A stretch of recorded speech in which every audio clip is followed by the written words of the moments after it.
Interesting. So there's just a hard-coded way of doing this.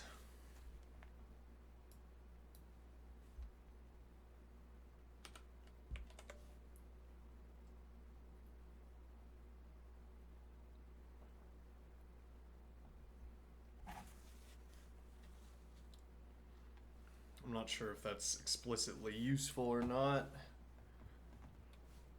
Or rather, I don't recall if any of the problems that we've done with binary would benefit from having access to this, but maybe so.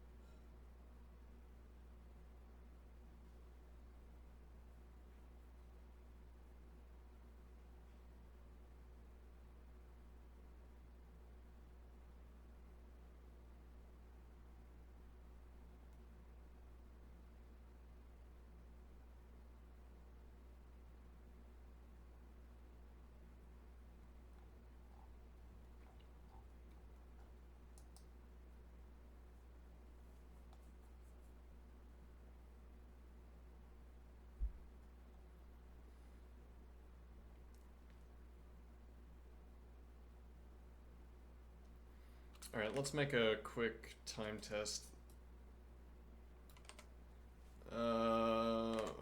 So I want to ask if adding 1 a million, plausibly a billion times, define one adder function into cond if positive into then one adder function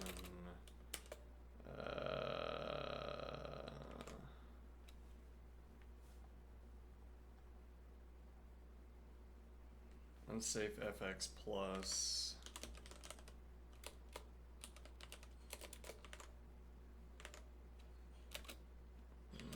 in one unsafe fx in minus into one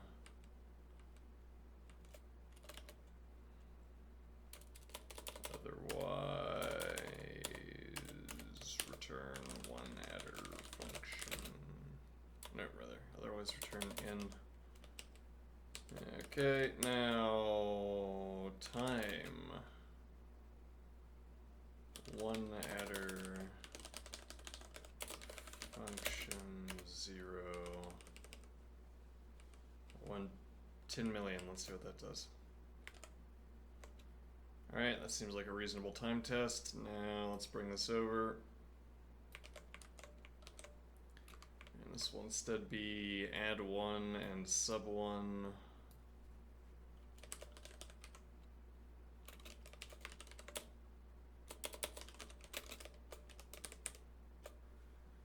And then comparable test plus in 1 minus into 1. Okay, let's see that this is consistent. 250, 250. Garbage collection doesn't get caught then, or doesn't catch us, then 200, 265, 200, right? 281, 300, 281, 281. Alright.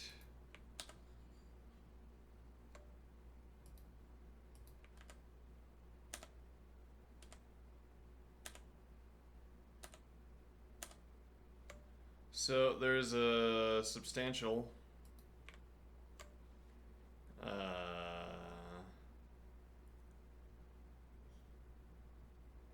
actually, maybe we could ask, what are some practices that can reduce garbage collection pressure? General practices.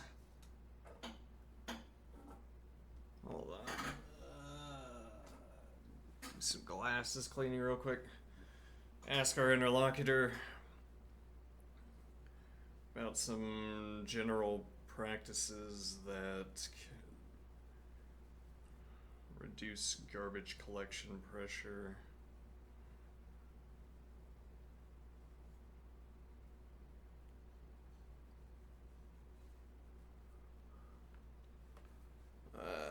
Let's see.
So we're asking,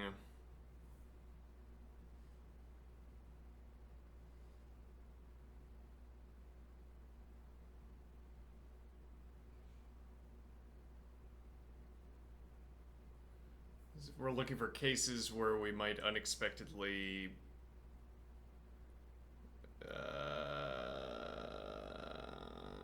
put too much pressure on the garbage collector.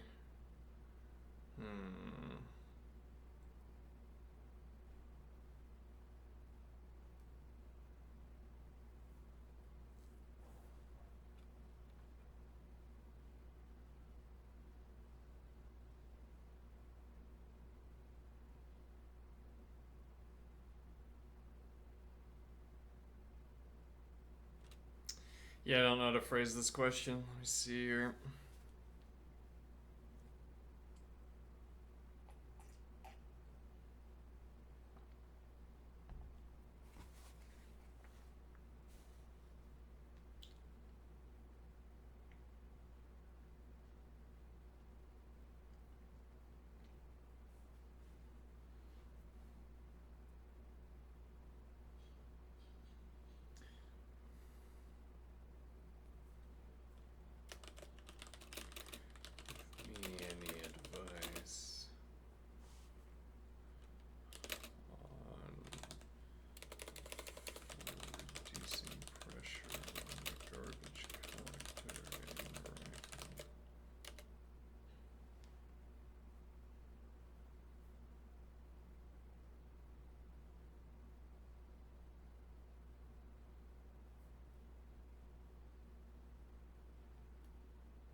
Allocate less in inner loops. Pattern to watch for building lists with const/append inside a loop.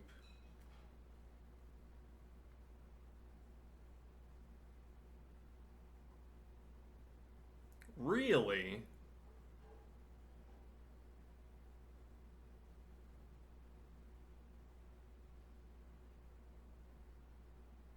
Yeah, though this isn't saying that this is going to be faster. It's saying that this is lower pressure on garbage collector. But that's an interesting idea.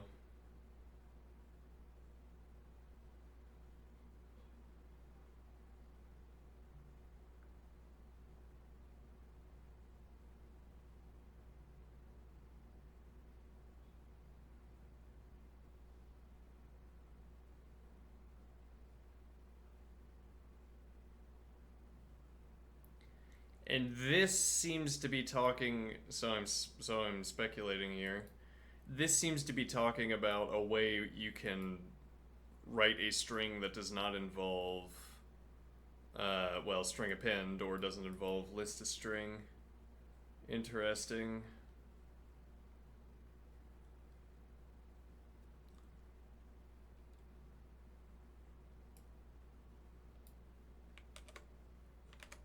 Let's see, Racket write string.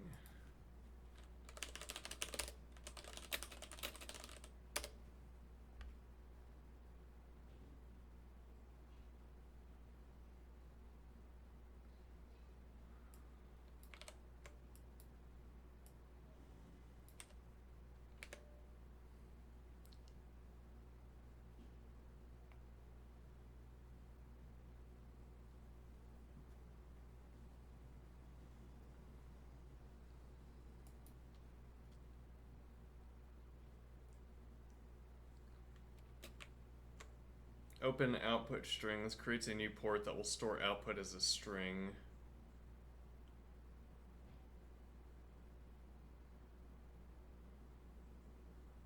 Write data to the port. Use Racket's output functions like display new line write.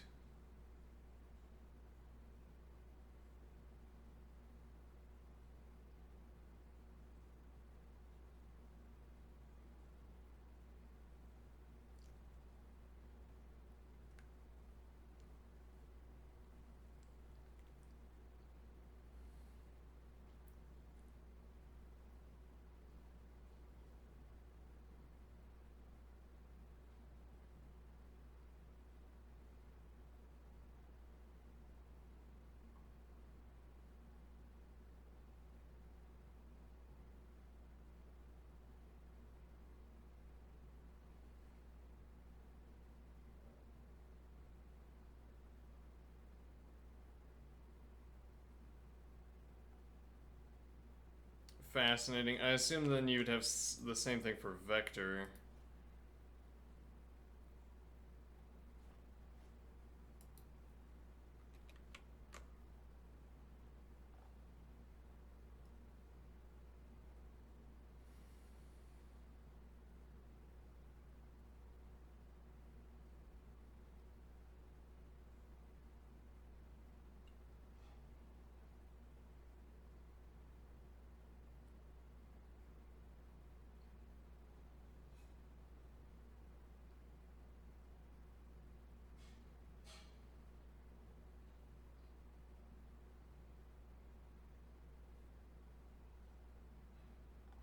Though this only mentions strings. Hmm.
Interesting.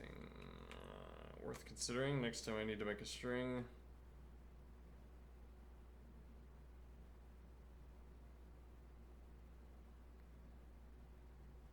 Yeah, we don't do that. That's good. CDR on X's. Recur on CDR of X's. So that would be like any of our tail recursive calls to back to a function where we're CDRing.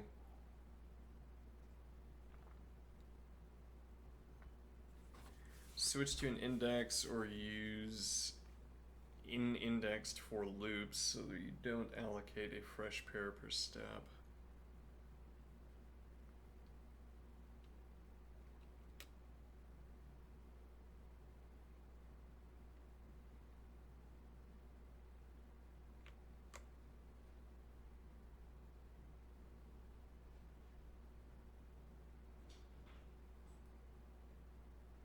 Hmm.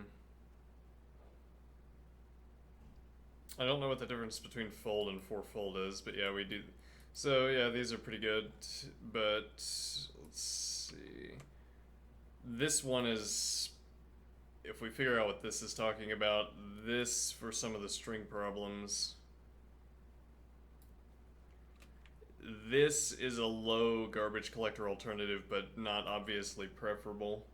I mean, you wouldn't want to, if you're running append in a loop in a leetcode problem, you've probably not set up the problem correctly or the solution correctly. Yeah, maybe. I don't know, like chunks of a few characters appended onto a list, maybe that would be appropriate for some kind of problem. Accumulate an immutable vector or use /hash /vector /fold.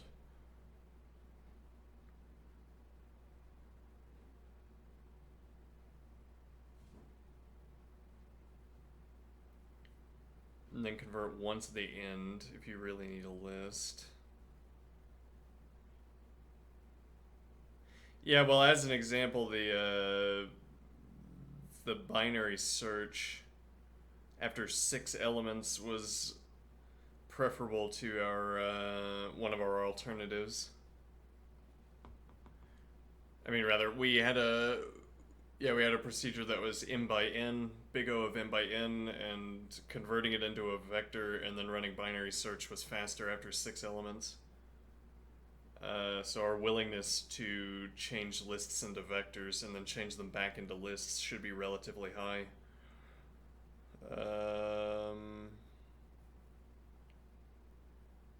Let's see what in-indexed is.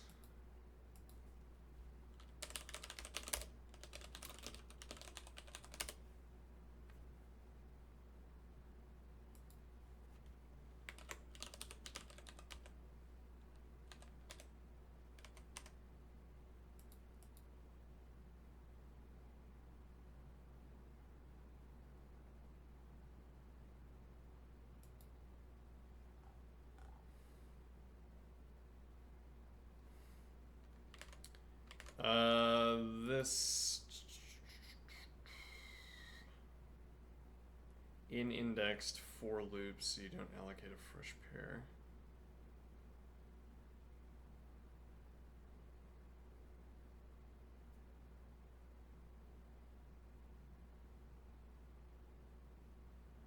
I'm assuming this is talking about using for loops in general, but I'm not sure what role this phrase in-indexed is serving.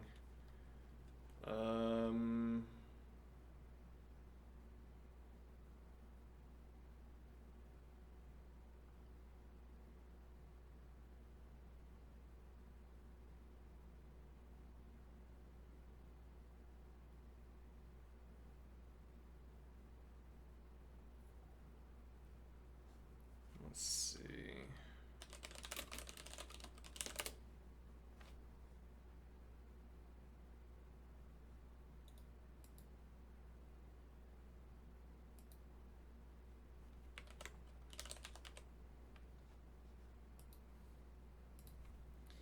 If Racket list.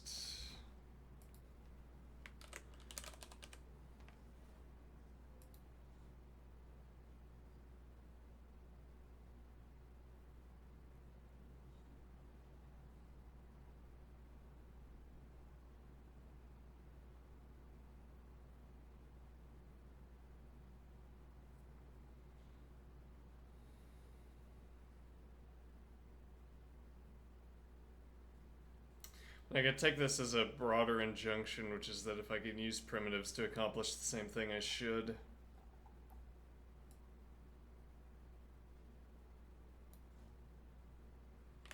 Let's see.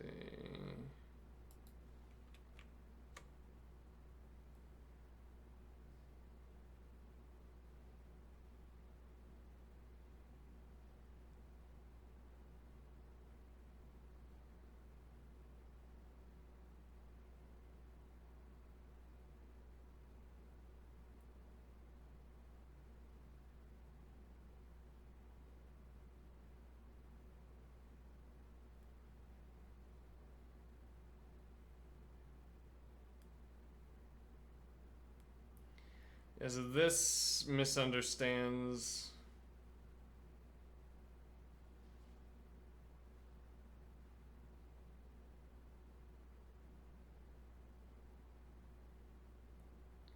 This misunderstands.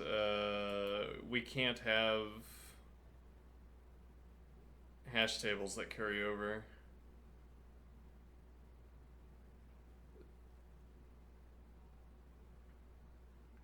Though I wonder what I wonder. I've considered this before. You make a vector and then you clear it. Let me see. I wonder if.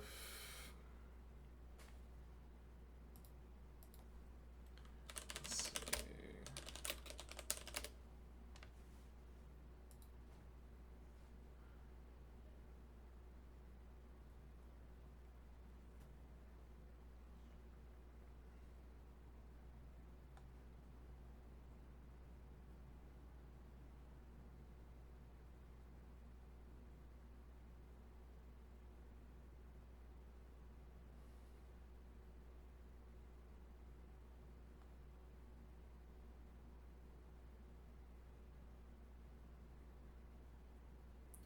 Yeah, you can clear a hash. It doesn't appear that you can clear a vector outside of vector fill. Vector fill to 0. But then you don't really have to clear a vector. You could just overwrite it unless you need emptiness or a default value as some kind of indicator, I guess.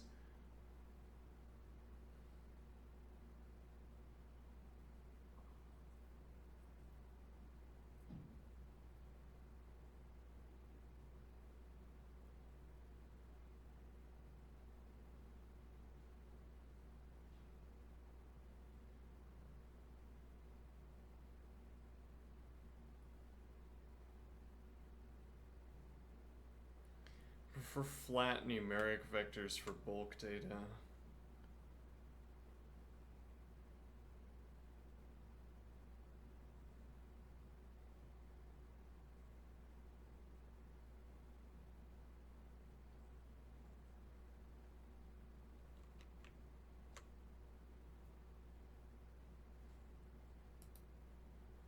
Interesting.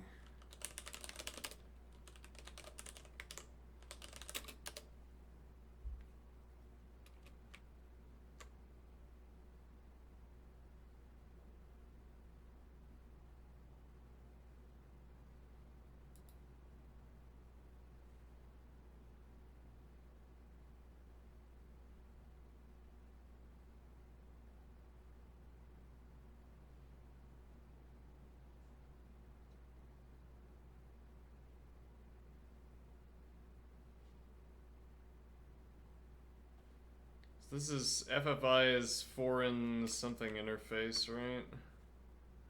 Yeah, If I knew C, I would, in fact, get some C in here, but... Let me see...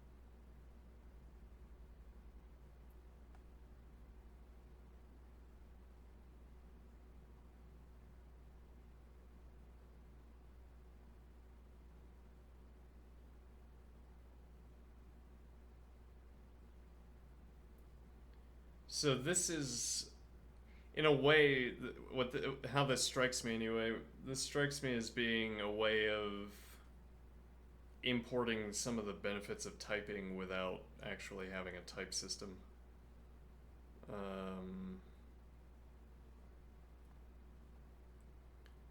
Where we know in advance what kind of integers we're going to have, the size of the integers we're going to receive, so we can situate vectors around them. Interesting.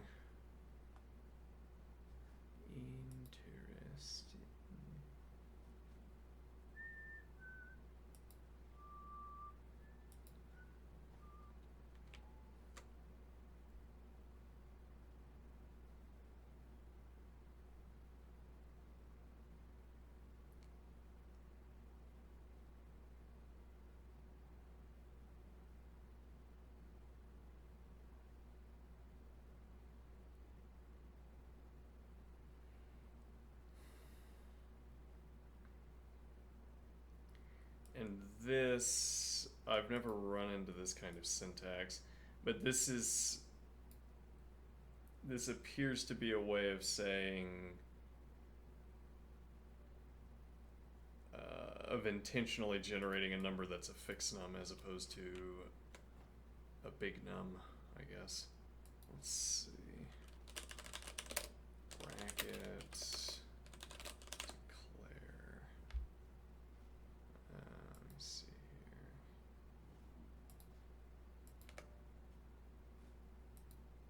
No. Let me see.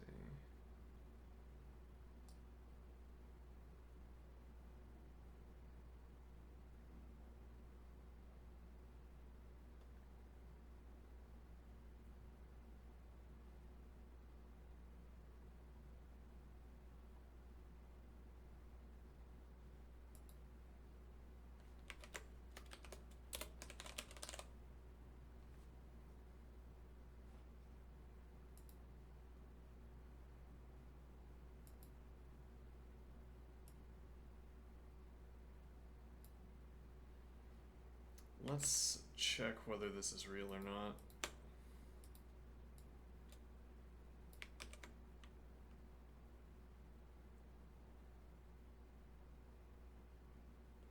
So this could be mixing up typed Racket and untyped. Well, no, hashtag colon. You can type anything after that and it's going to be colored.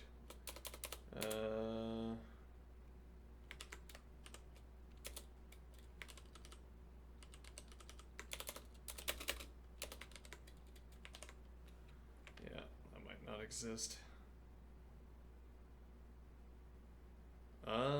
Datum.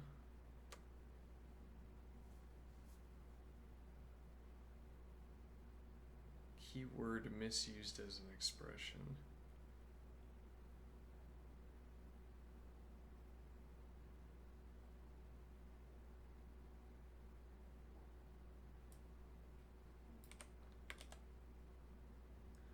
Does the word declare itself?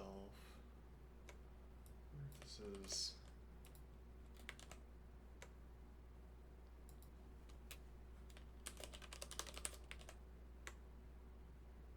Expect to be keyword. I don't know what keywords are.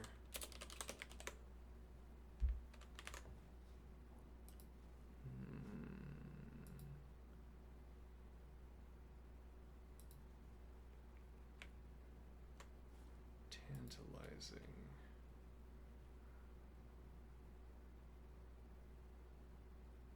Pull safety checks out of hot loops. Pull safety checks out of everything.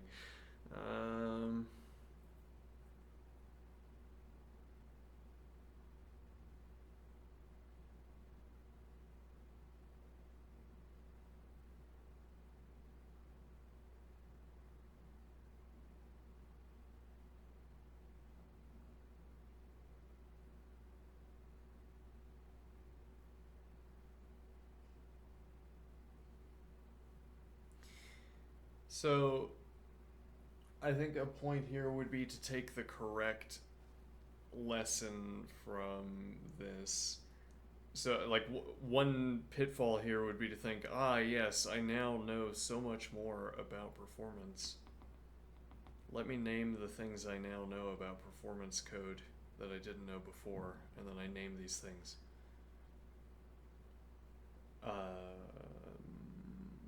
What I have certainly learned is some context, which is that there's a lot more I could be doing.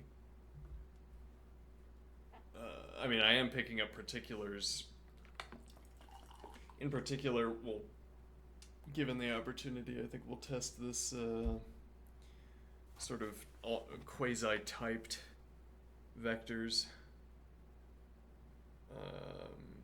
But seeing all of these fields of the language, areas of the language that we don't know about that contribute to more performant code.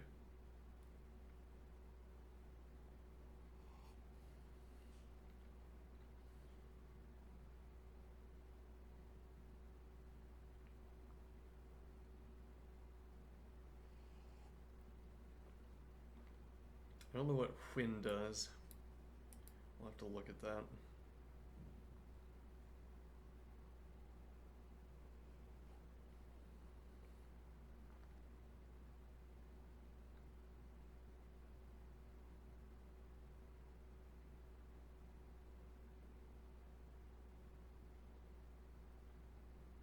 Racket silently switches to big nums on overflow. If your inputs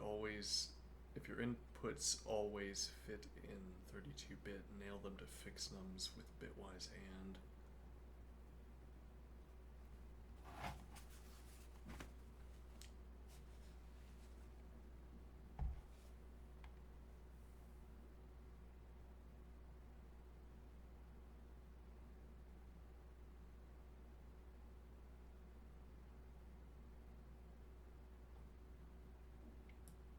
This is 0. Hold on, so if I do.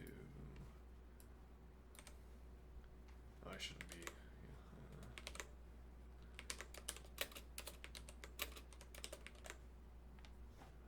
One, yeah. And so this is suggesting that.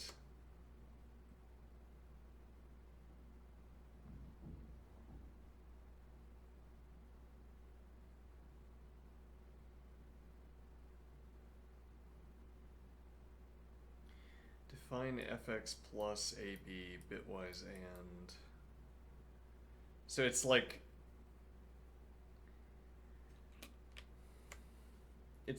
this is. It's like a type contagion. You're baking type contagion into your sum so that the output of every addition is known to be a fixed num.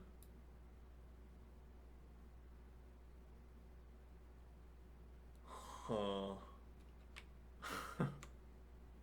Interesting.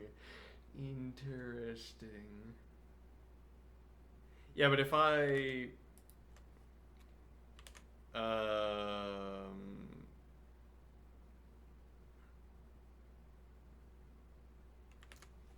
see. Every number though that I'm dealing with is a fixed num, right? Though, isn't it? Like I'd have to choose. I'd have to do this to get something other than a fixed num. Alright, but now if I have, let's define A as this value.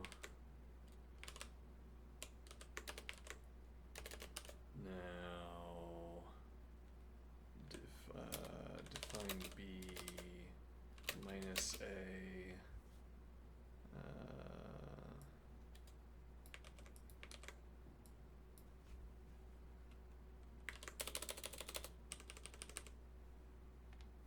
I don't know if that's the same number of digits. Yeah.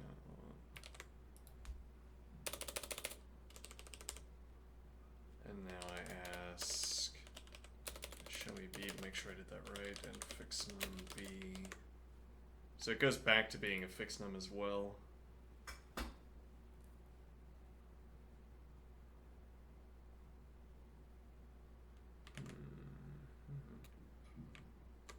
Okay. So I'm not sure what this is going to end up doing.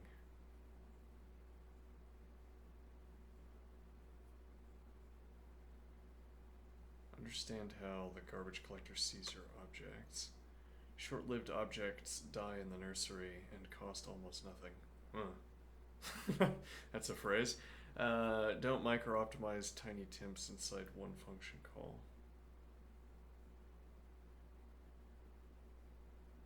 Long-lived, large structures, big lists kept in a global are the real cost. Each major collection must walk them. Split them into smaller chunks if possible, or store in vectors where traversal is cheap. Interesting.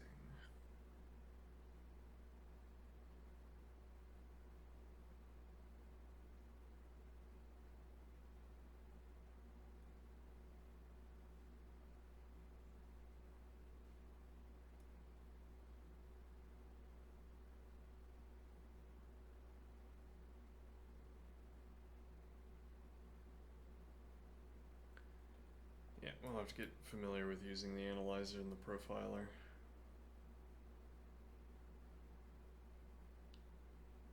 Yeah, I think we'll revisit this in the future. Long-lived, large structures like big lists kept in a global are the real cost. Each major collection must walk them. So the idea of...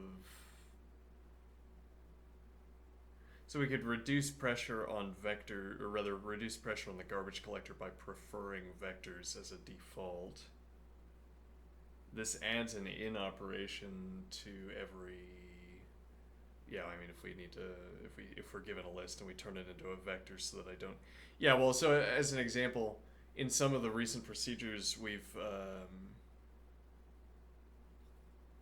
or I can recall procedures where we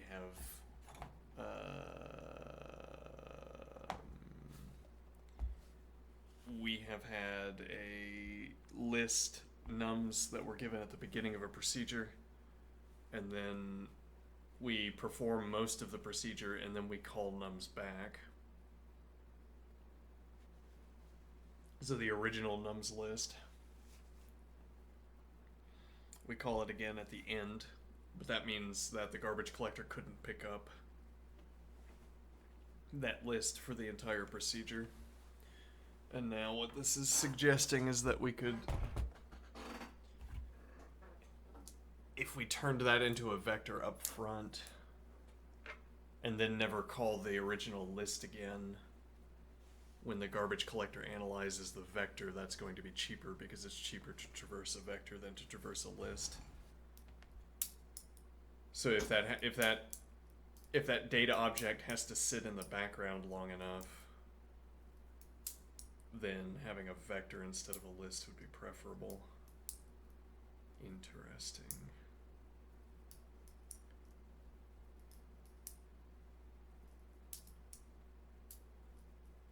Yeah, we have to learn how to use the profiler, as I keep telling myself.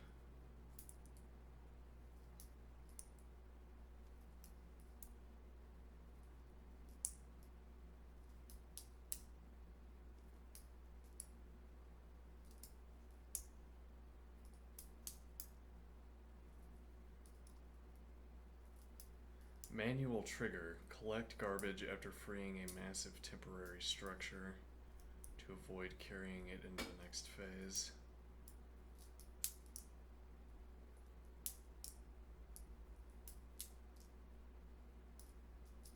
Manual garbage collection through collect garbage. Well, manual, sort of.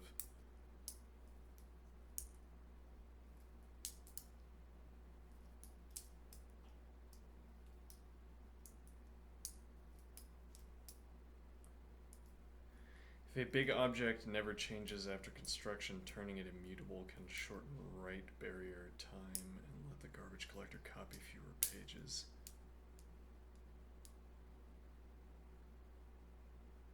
Yeah, I hadn't considered that. I've considered the in cost. Like, maybe we should be more willing to run mutable to immutable. Like, have the mutable form when we're constructing something, and then turn it immutable if we have to use it for the remainder of the procedure.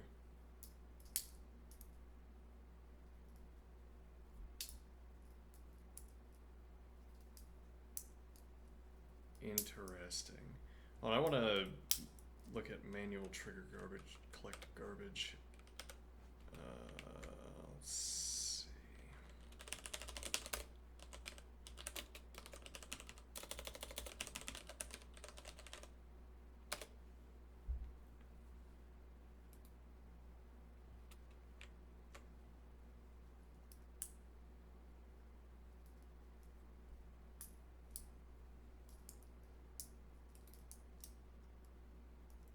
Requests an immediate garbage collection or requests a garbage collection mode depending on request.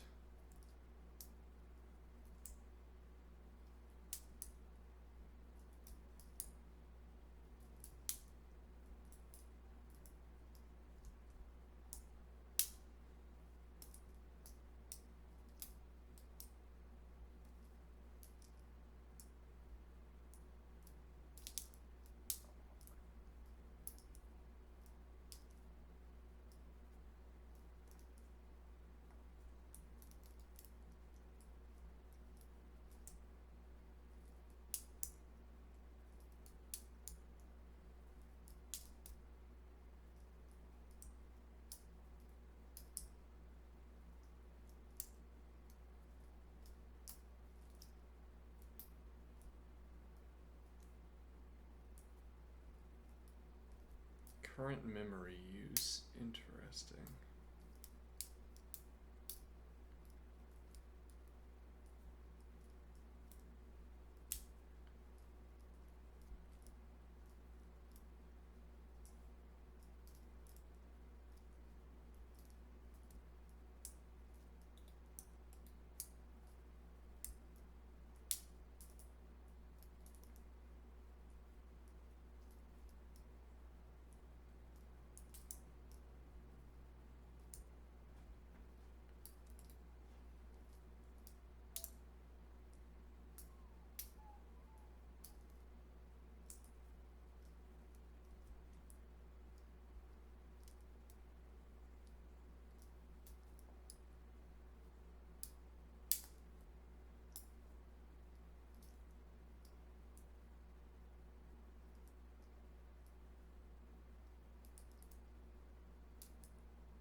Convert outer data input arrays to fx vector or fl vector.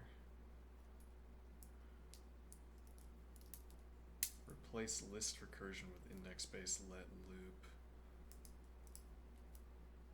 Use unsafe vector ref after bounds checks. Reuse scratch vector slash hash tables.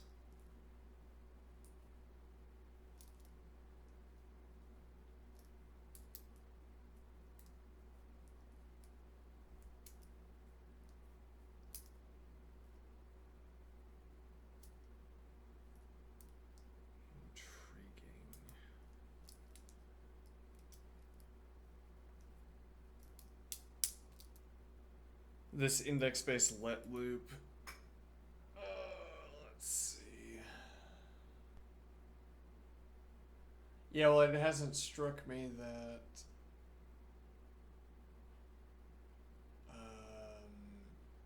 like the significance of the garbage collector to these kinds of questions hasn't really struck me.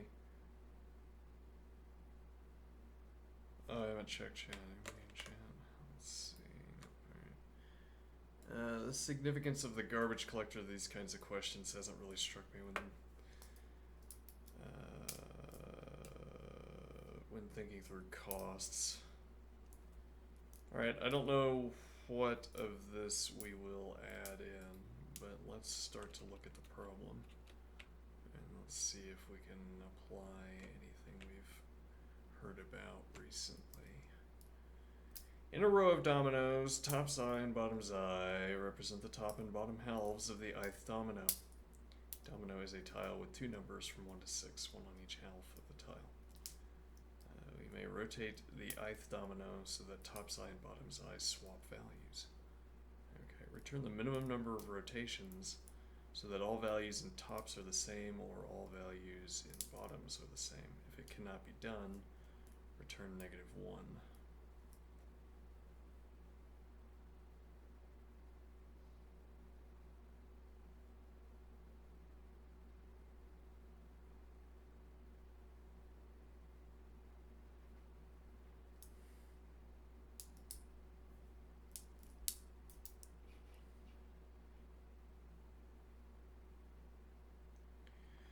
So we're going to have two lists of the same length. We're going to have values between 1 and 6. Dominoes are not indexed to 0. I'm going to change my stream title.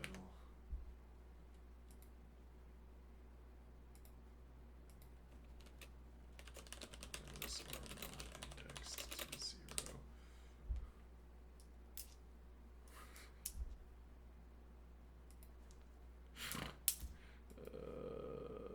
It's funny.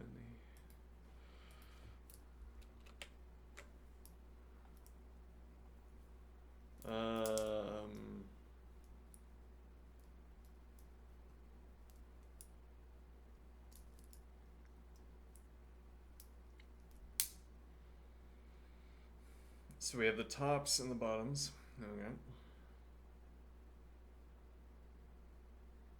That are critically indexed to 1. So the question first would be... Well, no, I say first. Something we would have to answer at the same time. One of the questions we have to answer is whether it is possible to do this with rotations. Relatedly, the minimum number of rotations. Okay, but surely these are going to be related. What do I mean?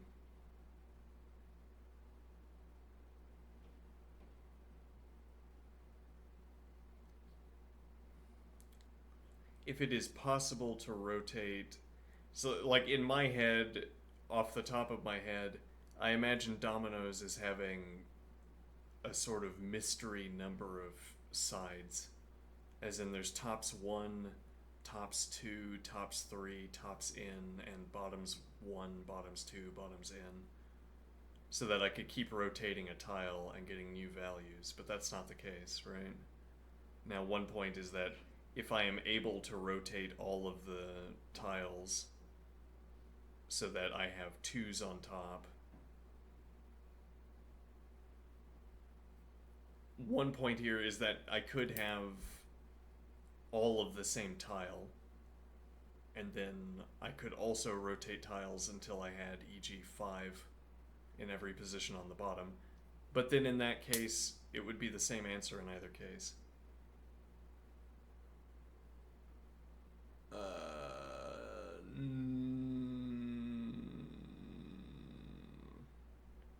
Does that make sense? Let me think here. I don't have domino tiles. I do have dice, so we could simulate this a little bit on my table.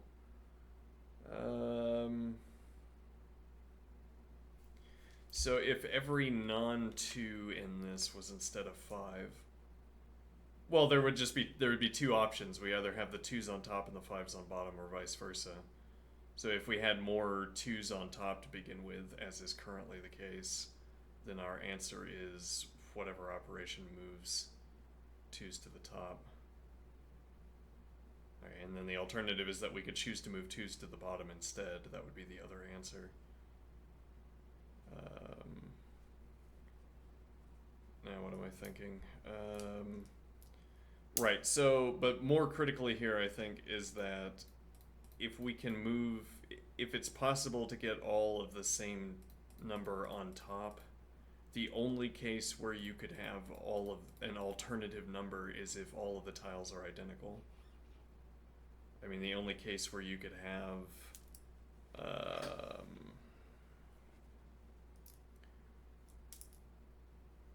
let's see. Yes, the only case where there is an alternative selection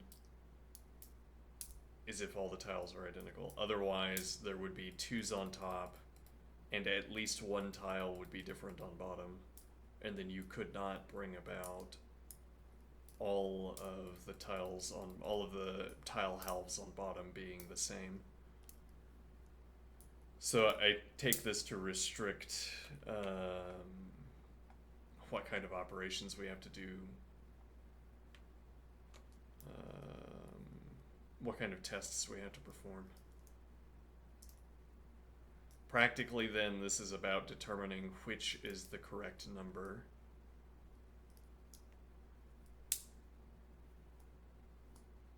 And then, as a follow-up, whether there's more of that number in tops or in bottoms. Now, unfortunately, we don't have a guarantee. Otherwise, we could count. This is an example also. This tile is 2 on top and 2 on bottom.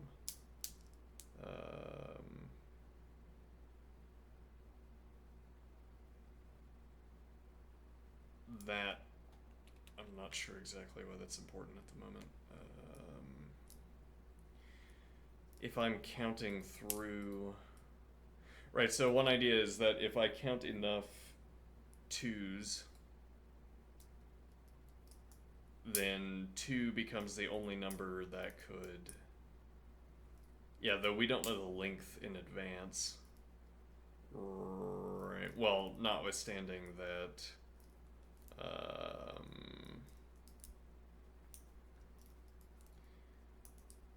we know there's an even number of tiles, incidentally.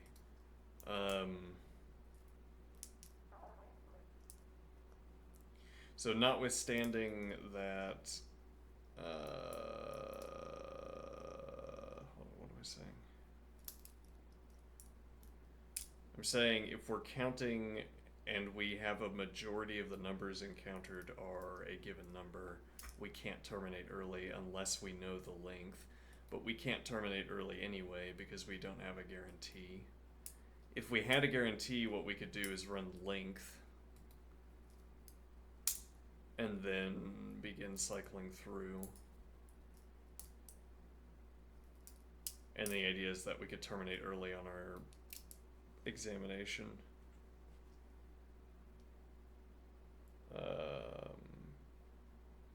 If we get n plus 1, or rather n divided by 2 plus 1 instances of 2, we'd be able to terminate early, but we can't do that because we don't know that there is some majority number. There's also the point, though, again, that we'd have to put in a check and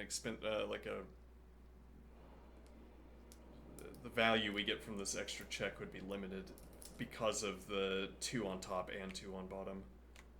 In this imagined scenario that is not the actual scenario, where we could terminate early, we would run into the problem that 2 on top and 2 on bottom requires checking, otherwise we're going to be overcounting. We could have 1/4 of the tiles have double 2s, and then we would trick ourselves into thinking that half the tiles have 1, 2. But at any rate, we can't terminate early here.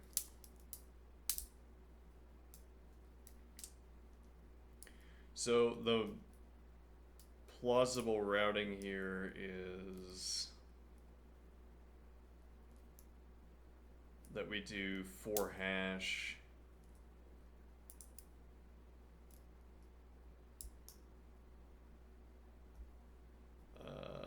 see, there are only 6 numbers. So our hash table is going to have a list with 6 elements. So it's the hash to list is not going to be a problem.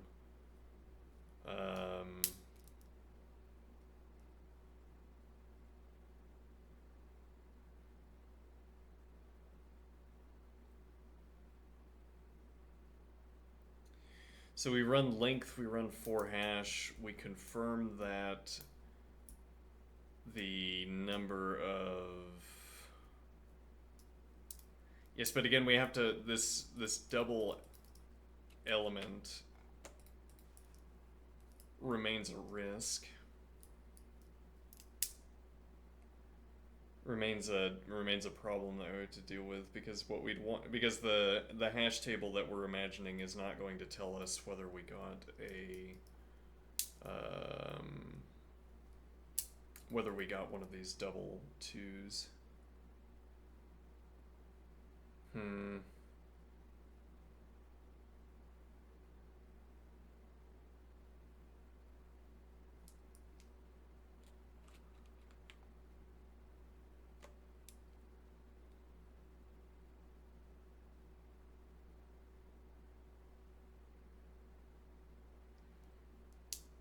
The hash table that we would generate with for hash is not going to tell us whether... Yeah, well, no, we wouldn't. I'm wondering, would we know? Would we be able to discern that from the numerical data?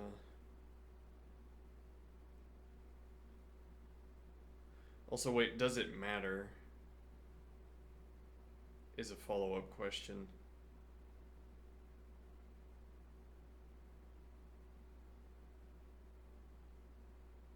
I think I'll be able to understand this better when we code it.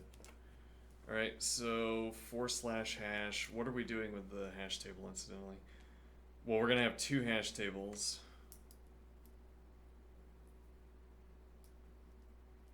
And then we're going to take the...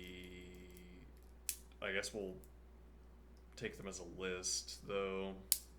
Yeah, well, they'll be lists with 6 elements, to reiterate, so that's not so big of a problem.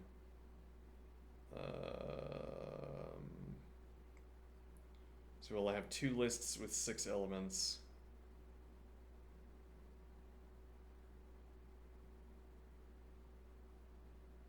Yeah, but we have to run analysis on those lists. It's not clear exactly what that analysis is.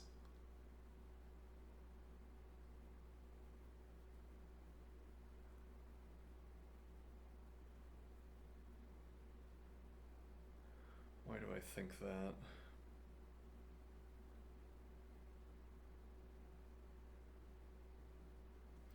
I think that'll become clearer as we go. Alright, so comprehension. Let me see here.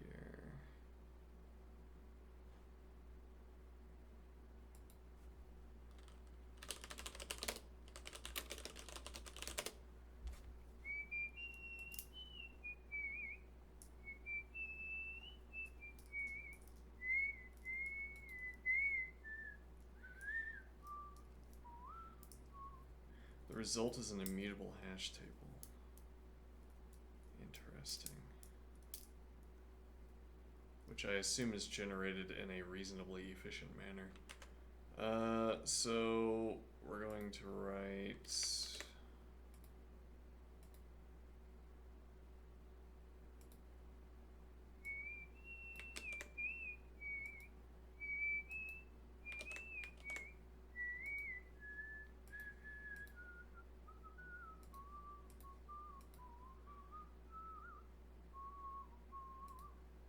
So right, our fixnum, unsafe fixnum addition was, as it turns out, faster than add1.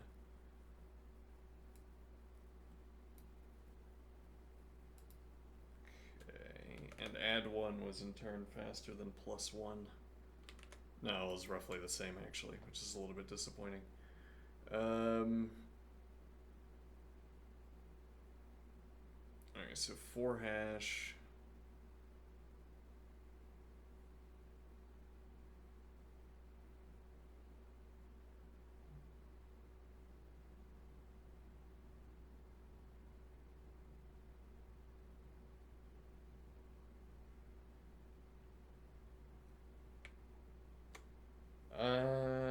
How would we use for hash to do this? If we can't, that's fine. We can run a function to do it instead.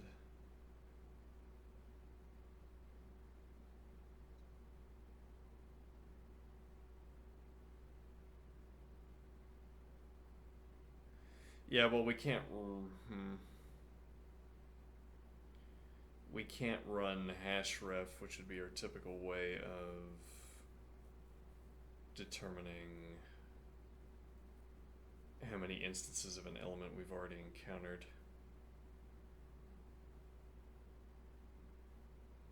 So we could do for each and have a mutable hash table instead.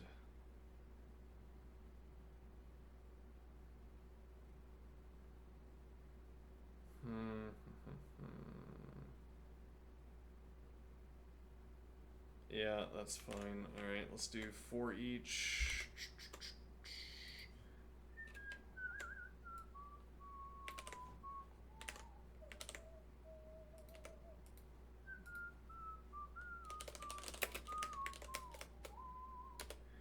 Define min domino rotations.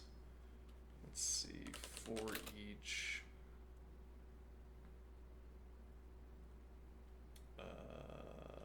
tops. Let me make sure I understand this grammar.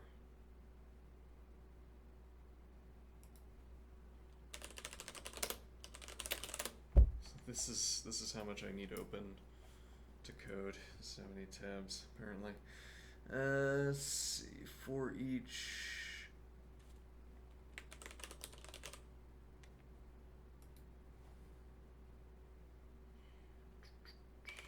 Okay, for each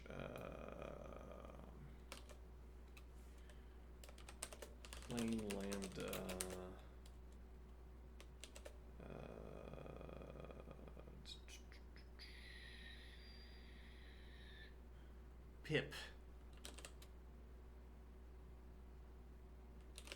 pip count.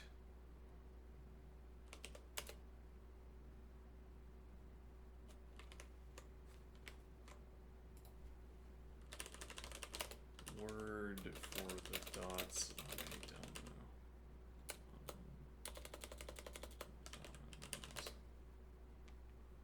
Pips. There you have it. Right. Let's see. Plain lambda pip count. So we would need a let definition. Let hash tops hash pip count dot count make hash and bottoms hash pip count dot count make hash. Alright, and then we do for each plain lambda pip count.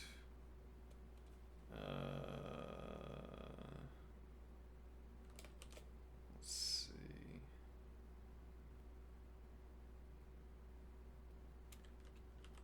If hash.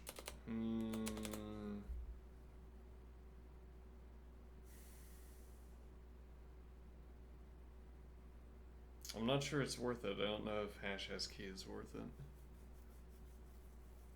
Because we can outright do hash set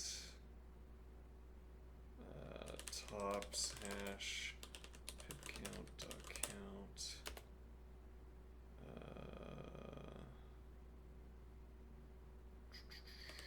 hash ref, and then have the fallback value of 0.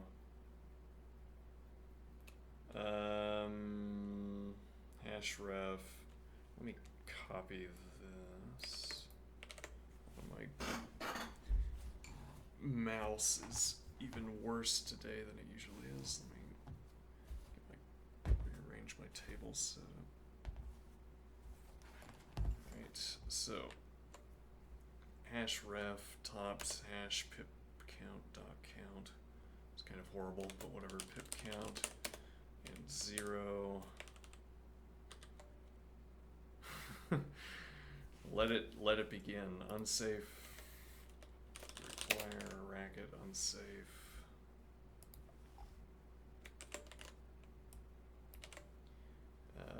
And how do we do unsafe fx plus? Everything's unsafe all the time. Yeah, let's see.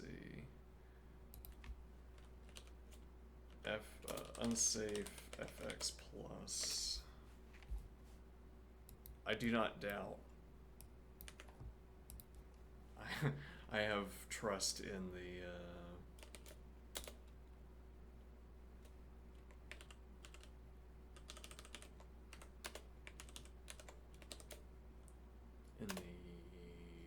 arguments provided by leetcode. All right.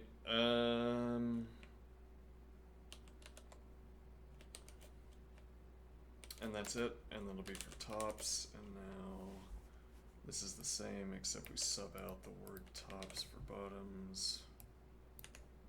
That should be. All right, there we go.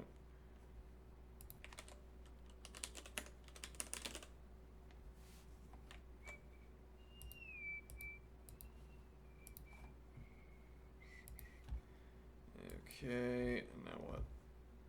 Okay, so that gives us our two hash tables. And now we want to call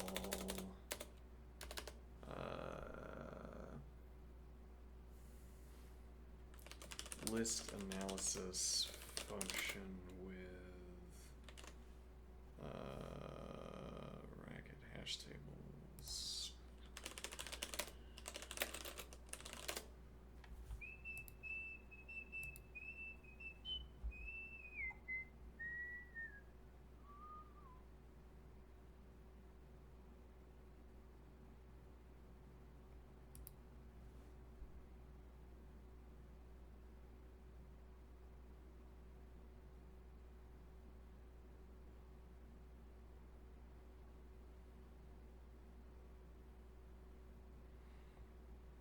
Interesting. So we might be able to do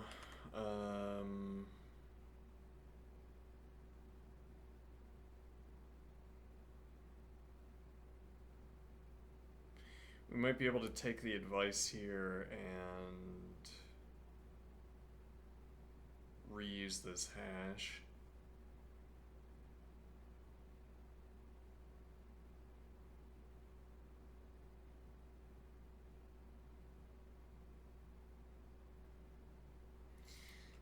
Feels like there should be some clever point we can make about this doubled element. Oh, how it troubles me, the vexations of this doubled element.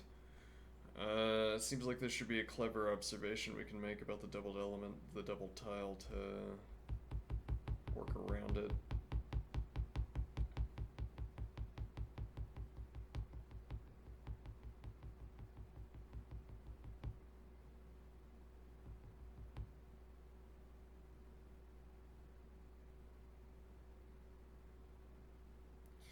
Well, actually, yeah, we might not have resolved this problem.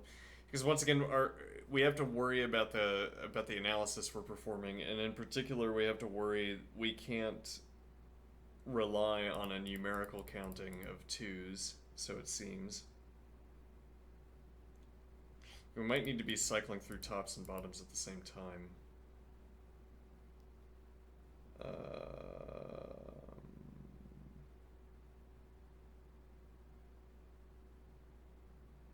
Actually, yeah, there might be a cheaper observation here, which is that we have to encounter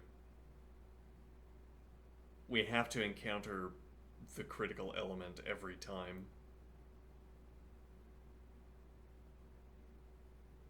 So we could have 2 steps that we take, and we ask, well, I mean, there are defeaters for that, so actually we would need a recursive,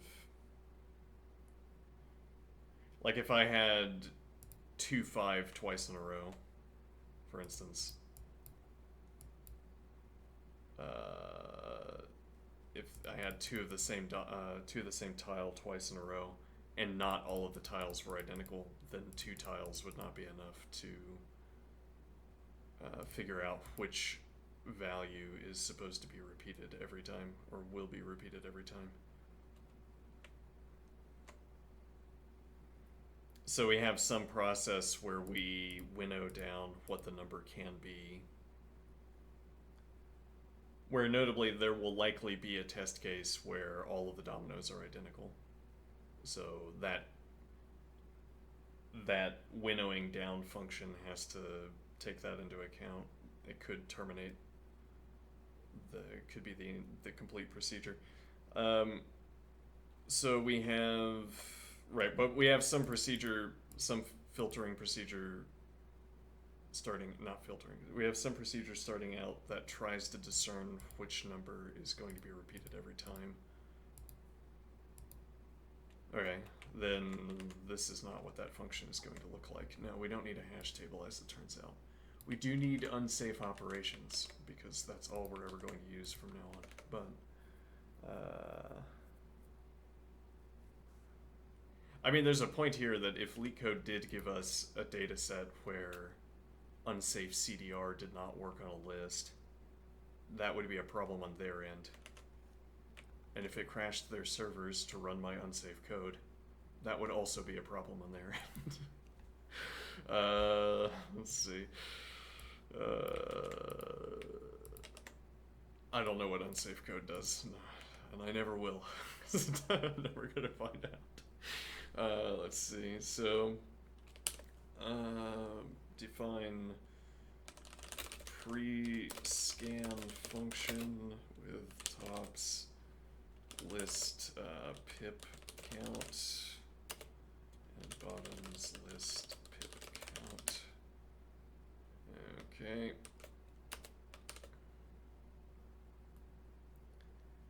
Now, so pre-scan function. We only have to null check one of these. Now, one question. Oh, we have chat. Let's see. What makes it unsafe? Unsafe operations take guardrails off of your functions. What that means exactly, I'm not sure.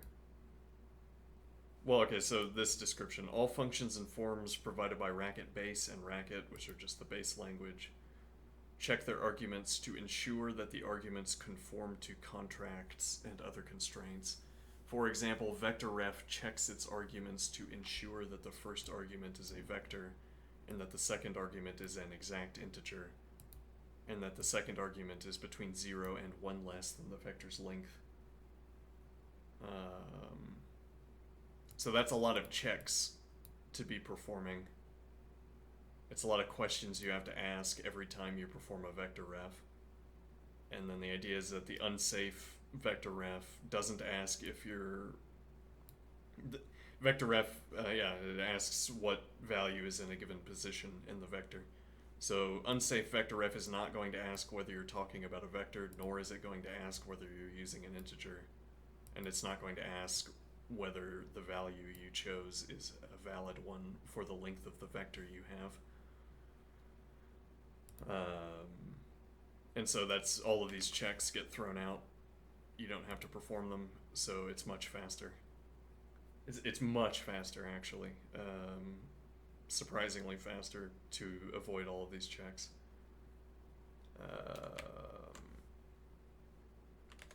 Let's see. And similarly, for any of the other unsafe operations, any questions you would ask to make sure that you don't break the computer are removed. But because I am a careful coder, there will be no problems caused by this. There will, well, and so that really the idea here could be, so it sidesteps some safety measures. Yes, though we're already performing, like, we're already doing the reasoning. Like, when I do, like, these are lists, okay, and we're going to be CDRing through these lists. CDR means I'm removing the first element and taking the rest of the list.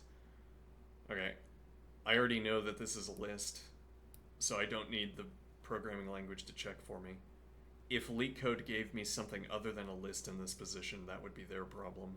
Their problem would be broken if they gave me something other than a list. So really what we're going to be doing is coding normally and then passing it in. And like I'll code with the safe code, turn that function in as the solution to the problem. If it works, then we replace everything with unsafe, I think is the idea. I think that's what we'll be going with. Alright, so what are we doing here? Pre-scan function. So we're going to be cycling through these dominoes. So each element in tops is paired with an element in bottoms. And we're going to be asking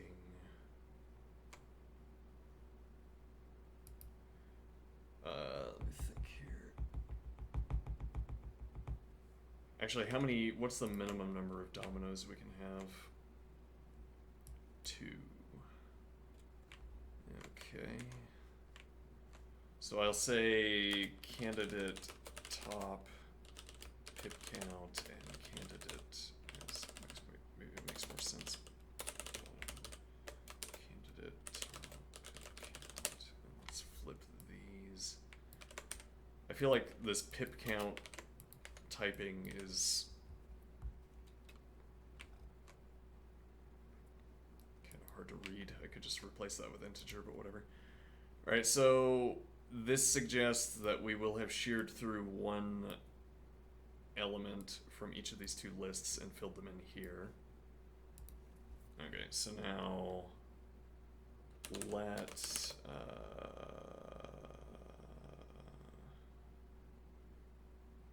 now, so if we had two identical tiles, yep.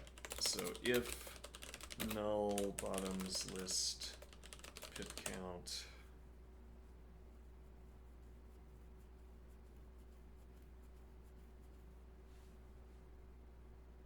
no, this isn't working out either.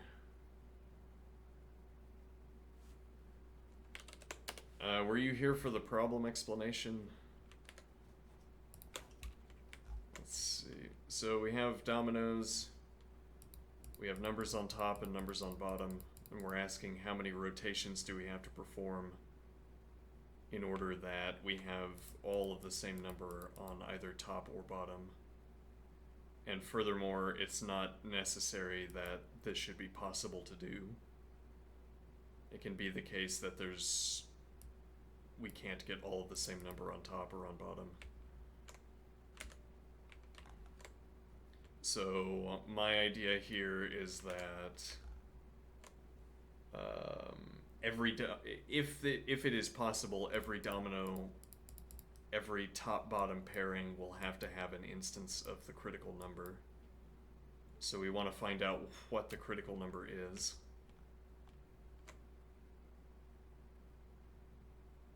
Just here for the vibes and the typing noises. I see. Let's see. So we have to find out what the critical number is. Okay.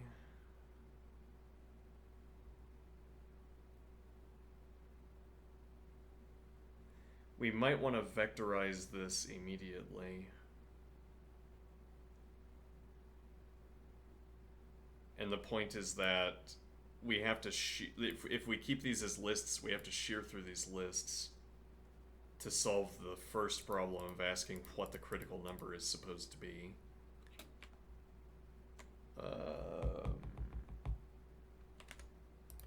And then we have to start back at the beginning because we have to ask the number of that critical number that's on top or bottom.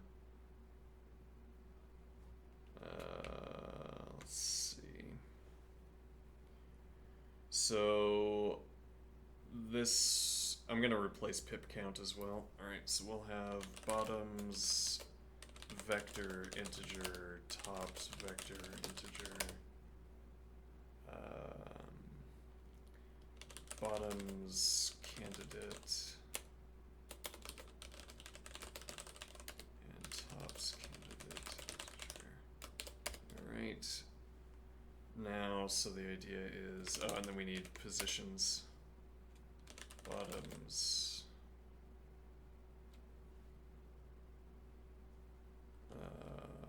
position, tops, position. Okay. And then naturally we'll be scanning backward from the end, so this will be if negative position, then... Okay, but if we get all the way to the end, then we know that all of the dominoes are identical. I'm not sure what we do with that information yet.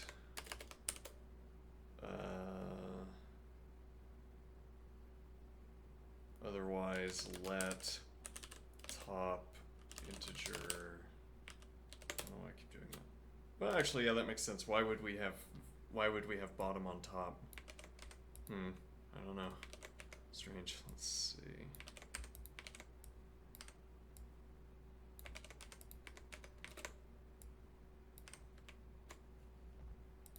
Okay, top vector ref. Top vector ref, tops vector integer, tops position, and then bottom integer vector ref, bottoms vector integer, bottoms position. Okay, now so I want to ask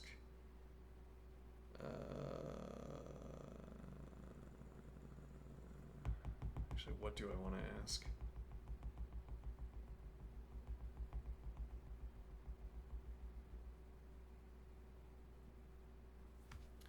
It's kind of a complicated question.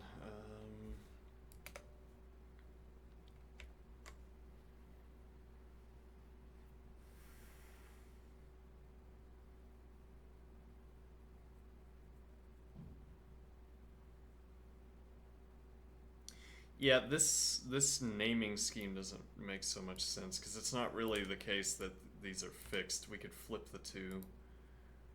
So we'll just say candidate 1, candidate 2.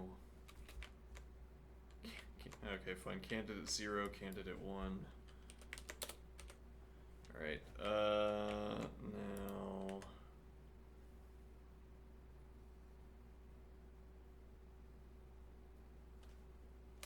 cond equals top integer, candidate 0 integer. Then if bottom equals bottom integer, candidate 1 integer, then callback pre-scan function. This will all be the same except that sub 1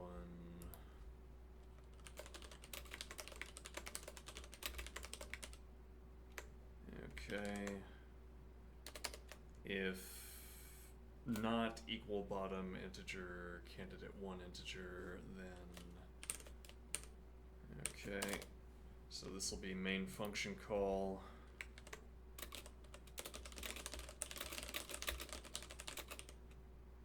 Candidate 0 equals top integer, candidate 1 integer.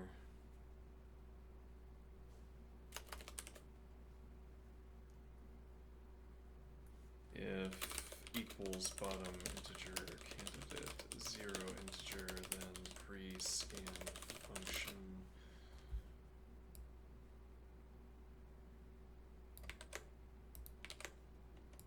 That's the same, except that here, yeah, else is also the same. Why does that have fewer parens?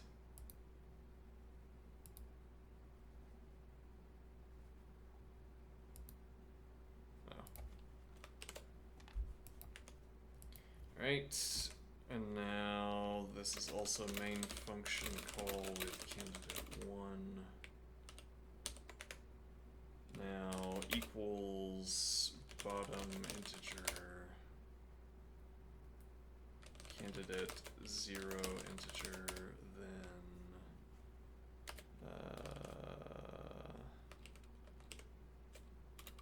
main function call with candidate 0 equals bottom integer candidate 1 integer, main function call with candidate 1 else -1. Alright.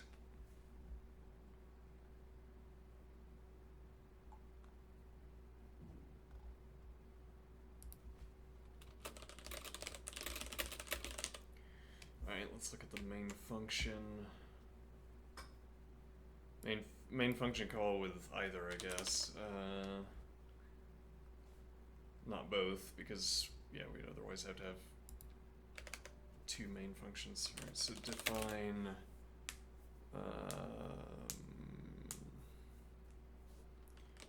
vector sweep function. Okay, so we're going to have tops vector integer, bottoms vector integer.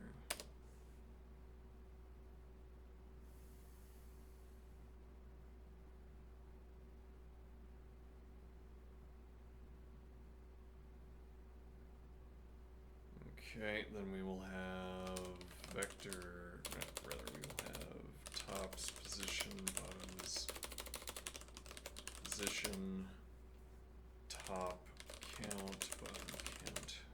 Okay. I always interweave these. I wonder if this would be better if I split them up.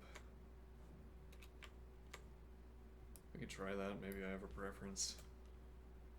Tops vector integer, tops position, tops count, bottoms vector integer, bottoms position, bottoms count. Right. Let's see, if negative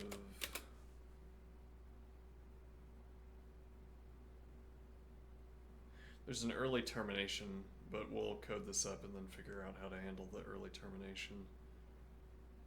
If negative tops position, then min of tops count, bottoms count. Okay, otherwise let we only have to run one vector f. No, that's not true.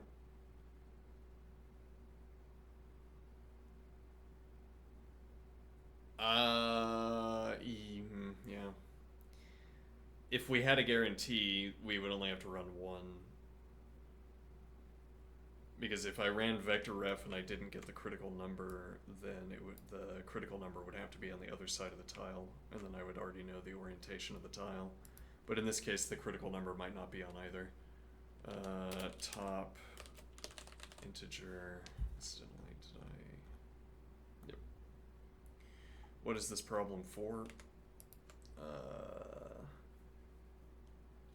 You'd have to specify your question a little bit. This is the daily problem for leetcode.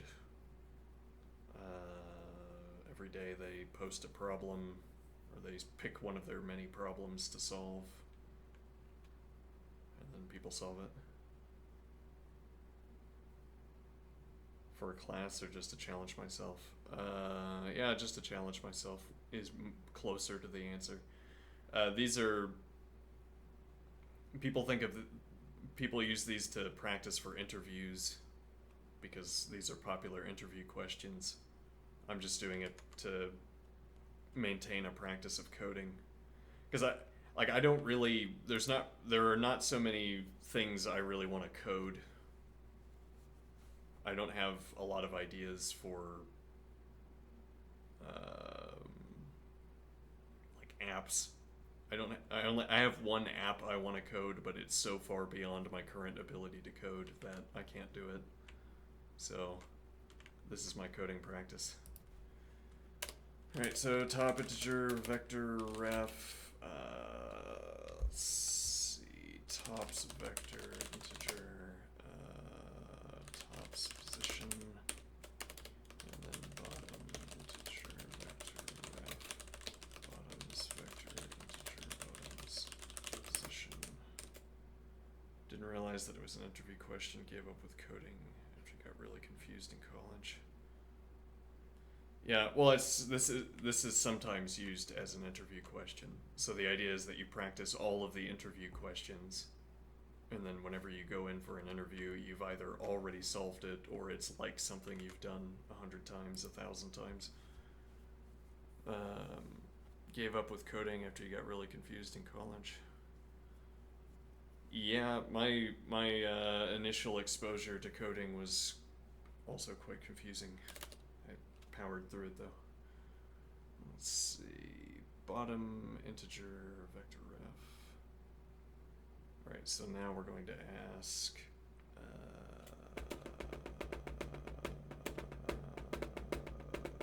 actually this could be turned into a comprehension scheme as well.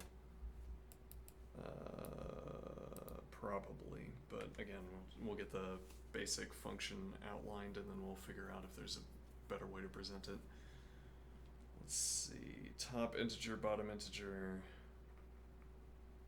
Okay, and now what we're asking is, oh, critical value. We need to have critical value integer. Right, so cond equals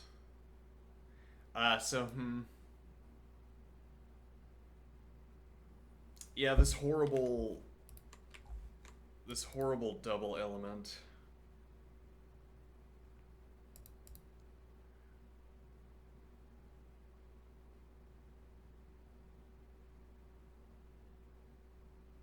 I wonder if at the end we might,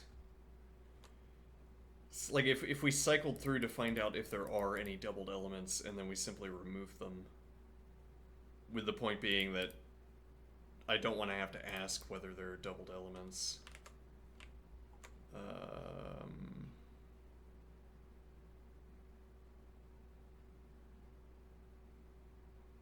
Why does it matter in this case? So if we have equals top integer critical value integer, we still have to ask whether the bottom integer is equal to the critical value. If equals bottom integer critical value integer, then call vector sweep function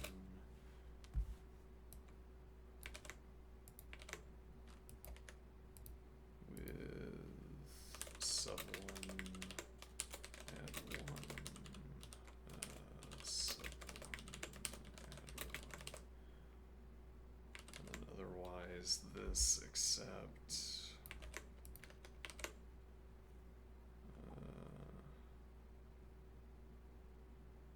we don't add 1 to bottoms. Okay. Equals bottoms integer critical integer. It's interesting, the problem solving, the puzzle category that coding opens up. It's interesting how much of my understanding of this puzzle only comes out once I start to solve it with code.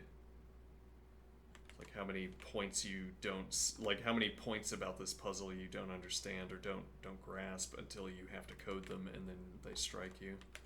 It's interesting. Alright, so equals bottoms integer critical value integer. We already know that top integer is not equal to the critical value, so in this case, vector sweep don't add 1 to tops count. We do add 1 to bottoms count, and then else -1.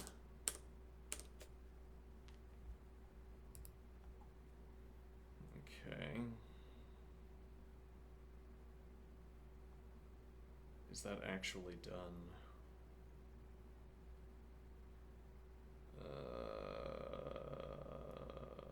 Maybe.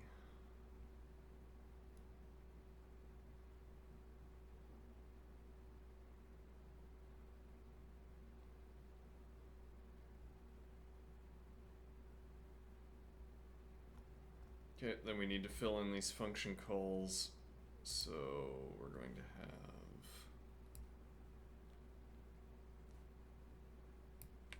I'll just copy and paste this over by default, and then we can fill in the details.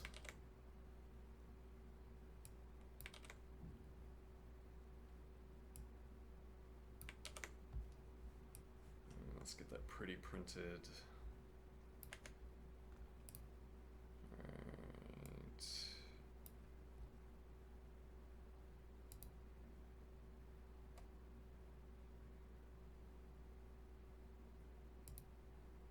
Right, so now this is correct.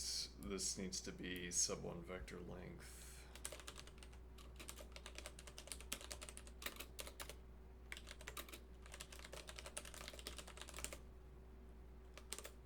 Okay, this needs to be 0. Yep, hold on, tops count and bottoms count both need to be 0.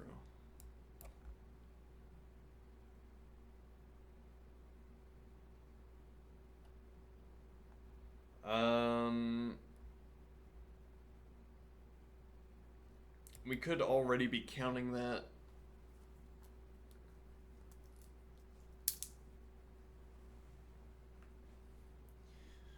And the idea is that we don't have to continue scanning.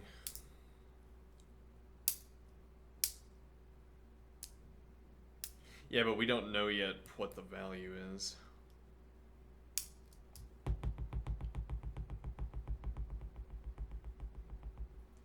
Let me think here. We don't yet know what the critical value is. While I'm sitting here thinking tops count, replace that with 0.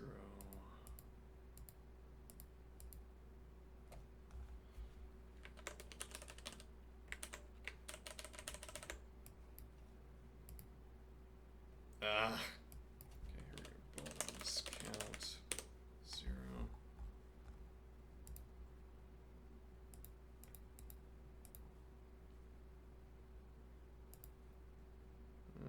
Okay. Tops position.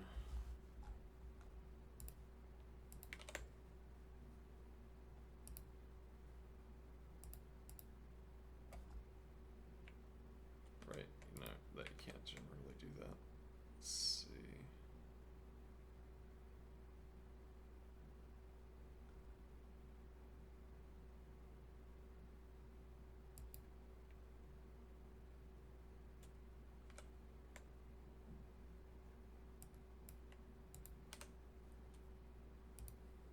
Alright, let me just do this by hand. Alright, so vector sweep. Actually, just show me vector sweep. Alright, tops position, tops position, tops position. Alright, bottoms position, except with bottoms here.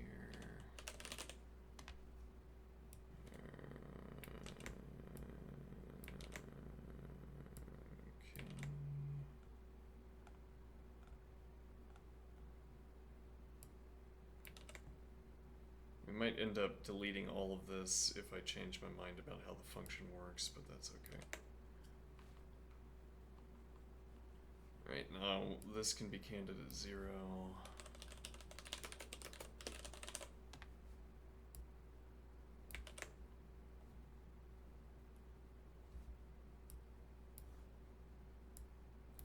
Function call with candidate 0. Function call with candidate 1, candidate 0, candidate 1.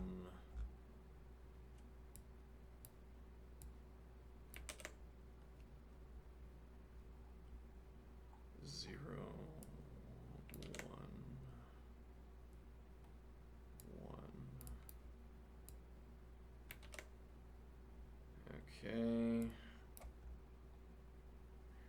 Plausibly that works. That might be the entire procedure.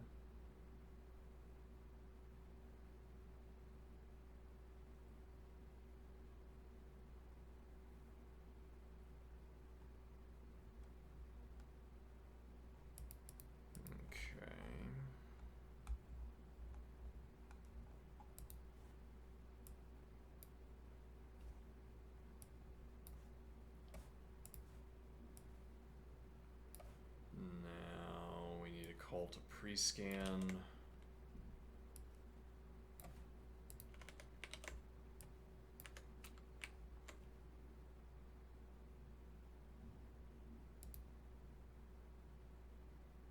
See, top positions.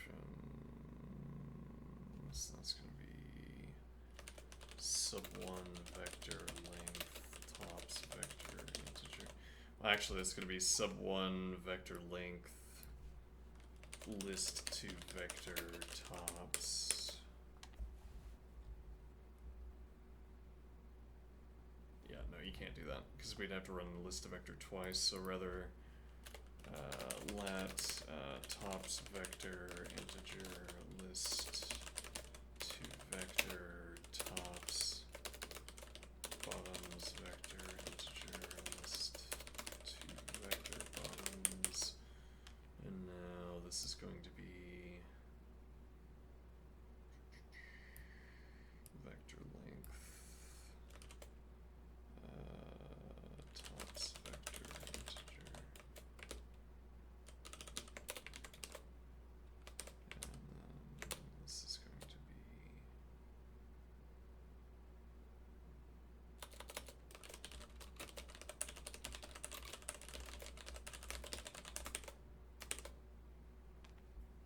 candidate 0 is going to be car of, actually this will be -2, I guess. No, never mind. Let's see. Car tops, car bottoms. Okay.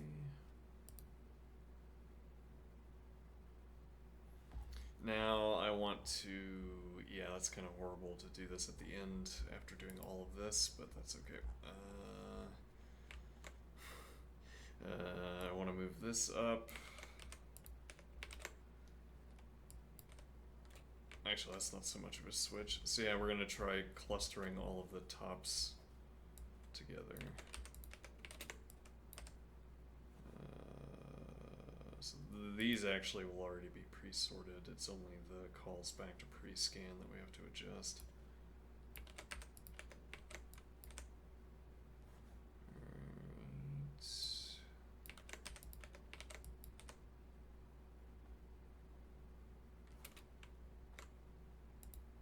Alright, now close up to here. Pre-print everything. And static equals bottom integer. All the static is out. Tops, bottoms. Now let's get a sample.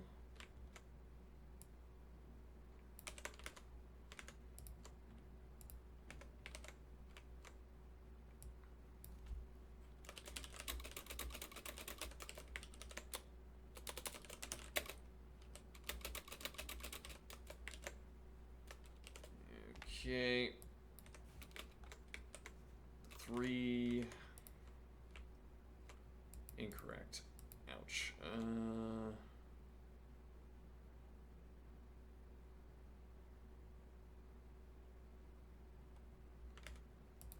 Let's see here.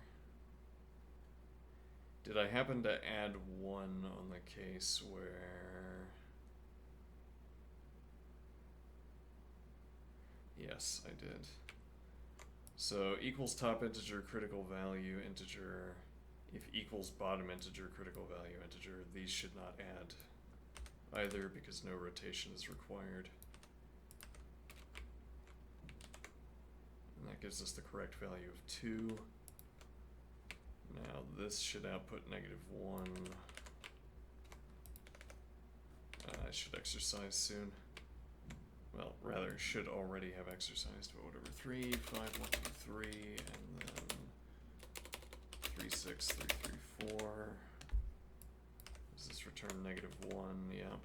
Okay, so looks like it works. So we're out of the critical anxiety phase of coding. Well, actually, no, we have to get the the solution accepted first. Alright, let's test that. Hold on, let's see. Run.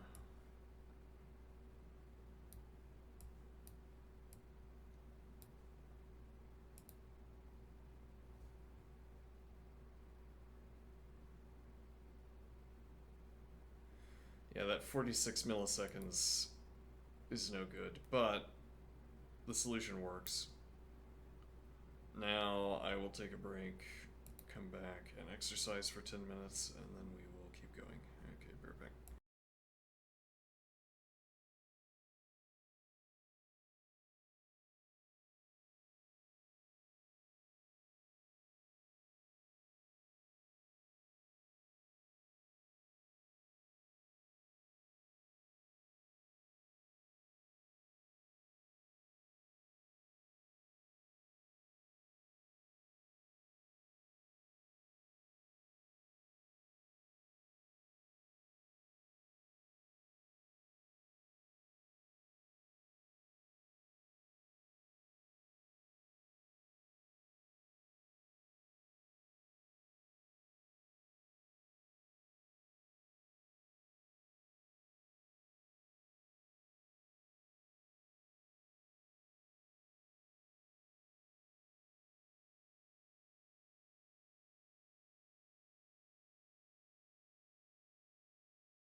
a little bit, actually.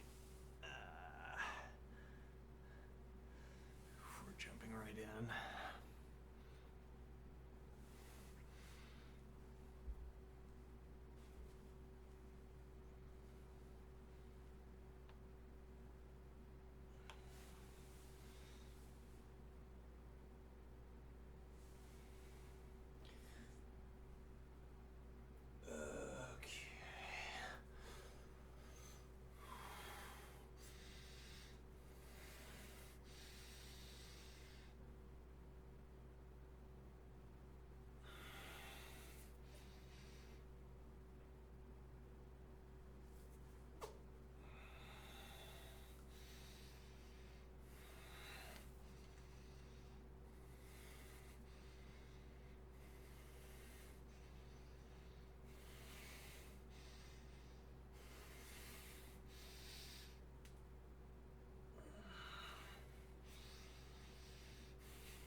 Tell the camera in its color, but it sort of looks like security footage. It's pretty cool in my opinion.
Running so much recently. Need to get back in the habit, maybe.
minus 10 minutes of exercises.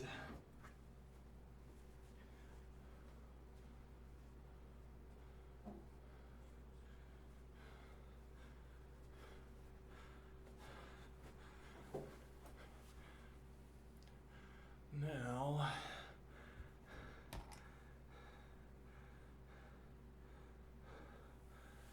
we're going to see if I can re-implement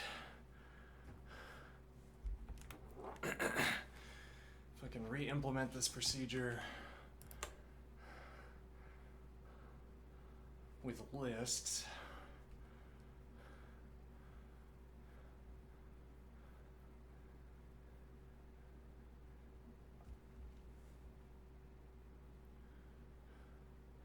Yeah, and I guess really the idea would be to do this without pre-scan.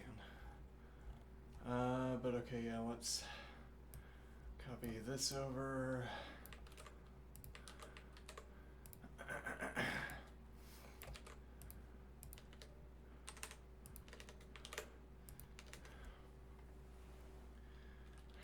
So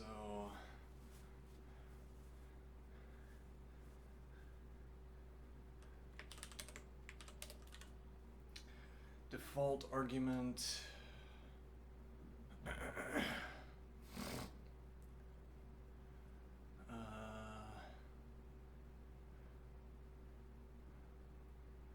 me see here. No, yeah, this doesn't work. We'd have to have the nested function call. Define so we still need pre-sweep.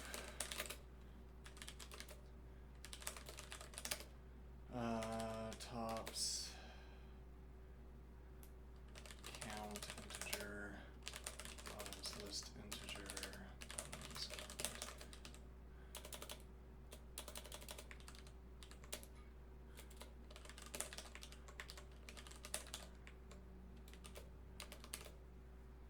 Okay. And then candidate 0 integer, candidate 1 integer. Alright, so if null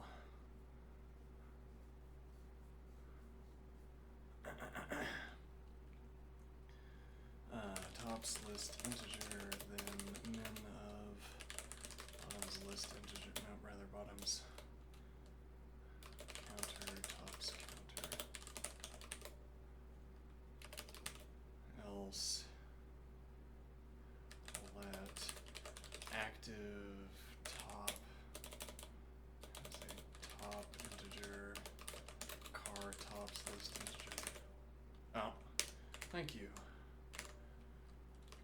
I would have missed that, and we would have had the camera on me for at least another 30 minutes. Let's see, top integer, car tops list integer, bottom integer. Excuse me. Okay,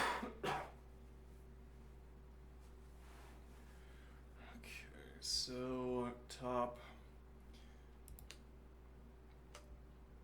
car tops, bottom, car bottoms. Cond equal top integer, candidate 0 integer.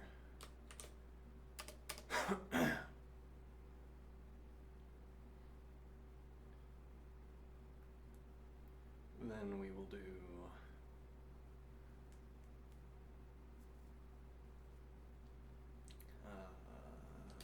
if equal bottom integer, candidate 0 integer,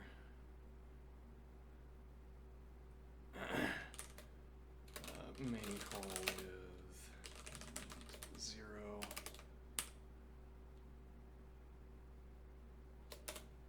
Hold on.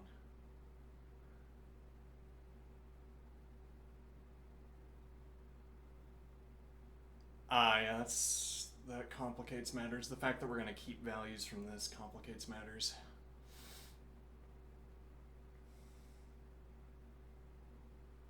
What do I mean? So we need to ask equals bottom integer candidate 0, then that would be a function call, main call with candidate 0, and we don't increment either of the counters. But we also need to ask if, yeah, so we need an actual subcond, which is unidiomatic.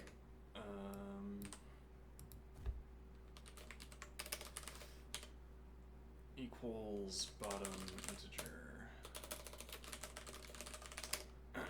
Handed it one integer. I inhaled some dust. One moment.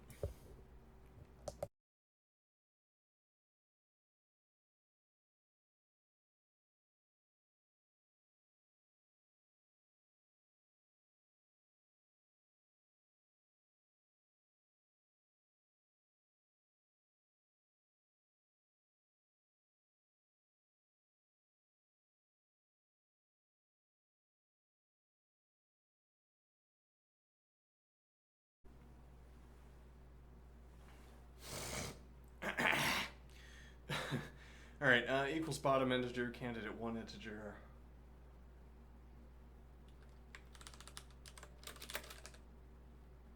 No increment.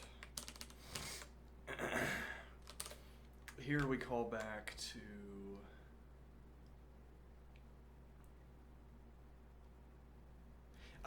no, yeah, we really can't do this, can we? Because we can't do it like this because let me see here. If we get identical tiles, we don't know what to do with them yet. We don't know what counter to increment. I think this is not doable. Alright, well then if we don't have to care about that,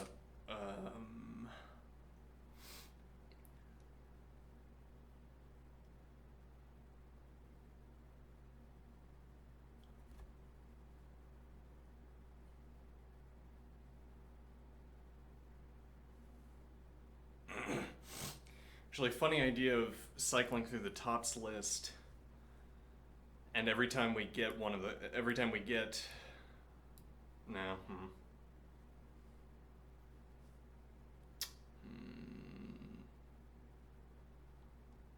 Alright, let's just remove the counters.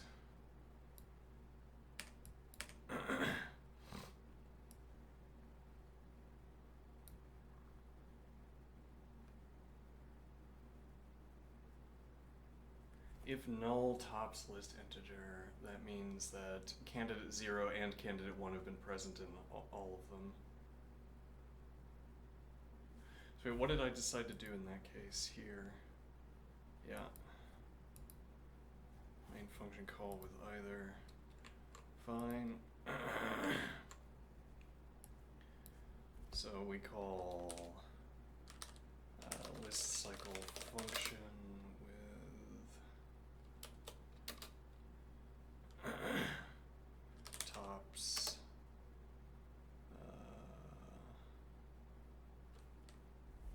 Yeah, we were effectively wanting a verbatim implementation with lists instead of vectors. Alright, so we don't need position, we do need count.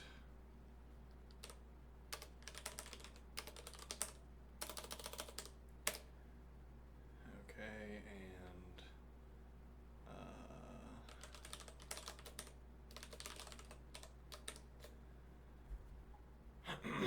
alright, equals top integer candidate 0 integer if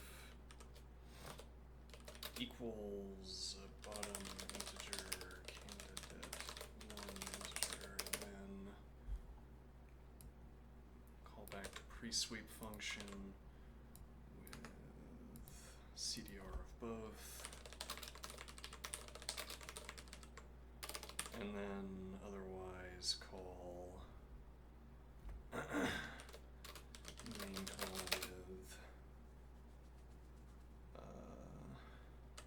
candidate 0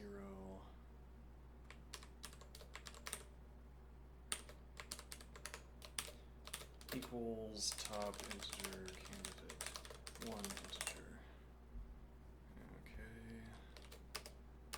If equals bottom integer candidate 0 integer. Then same thing as here.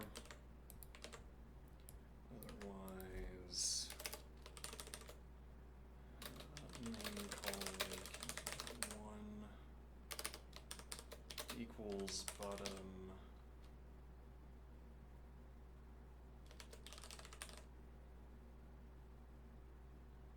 integer. Yeah, it's a lot of if checks, but the alternative is doing an or, which doesn't reduce the number of if checks. And then we would still have to ask about the status of the other, and yeah, it would just complicate matters. Bottom integer, candidate 0 integer, then we already know that top integer is not equal to the other one, so this is main call with candidate 0.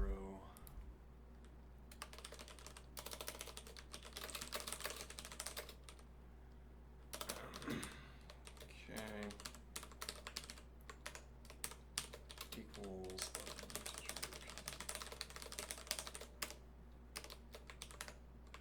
this shouldn't be.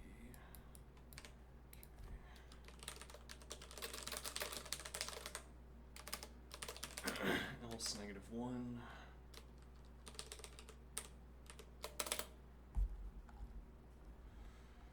Okay, now main call is going to look generally like this.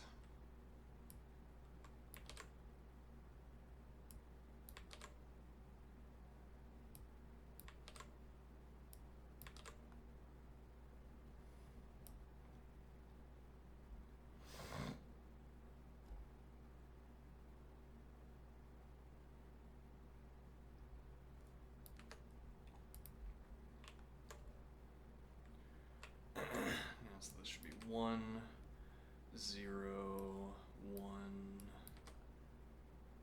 0. Okay.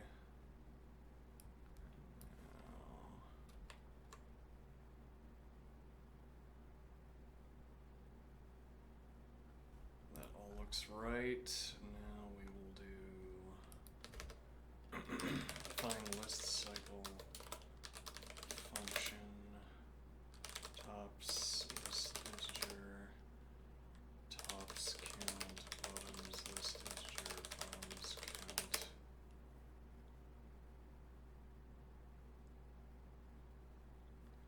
candidate 1 integer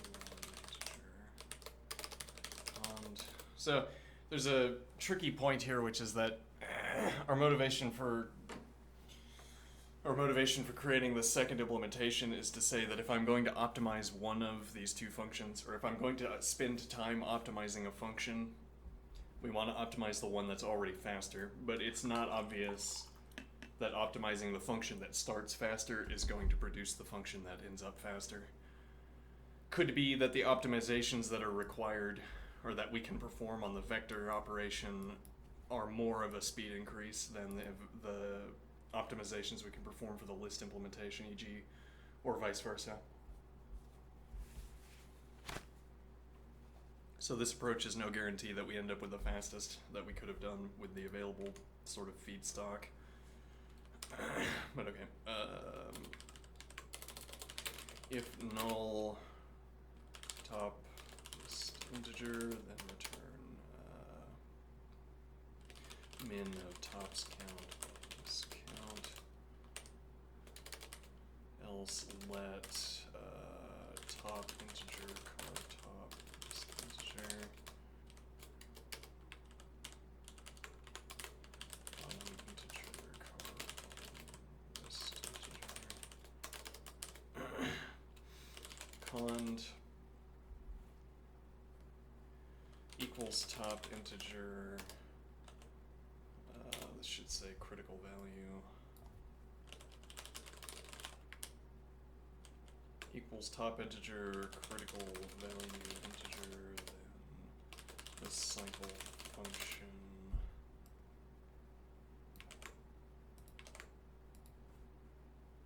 Oh, something's making my CPU unhappy.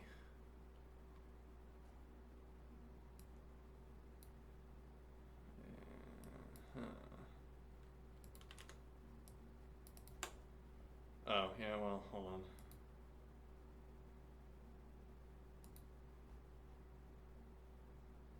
Actually, let's put all of this in a group, including the tab I just closed. How do I make a group?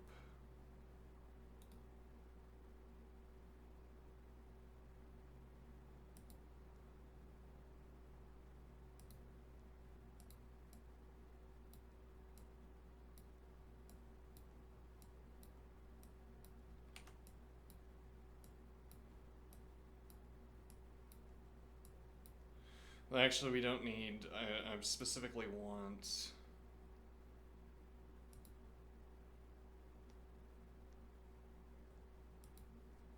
Actually, we could have just kept those open. Speaking of which, let's move that back to the other side. Alright, now let's close the group.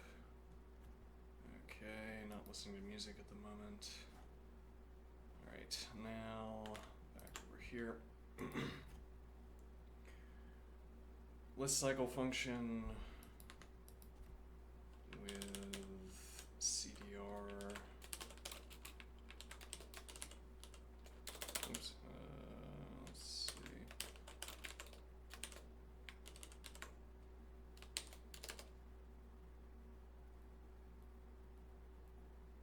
Oh no, yeah, we need to ask equals bottom integer critical range.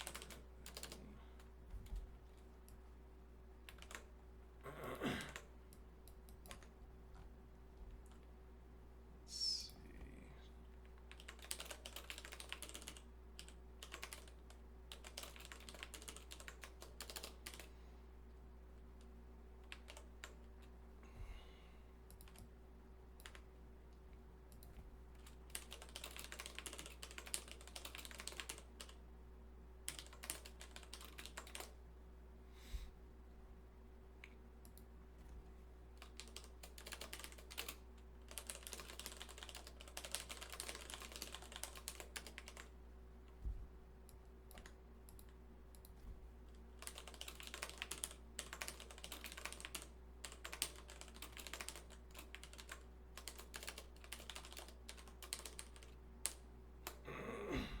Okay.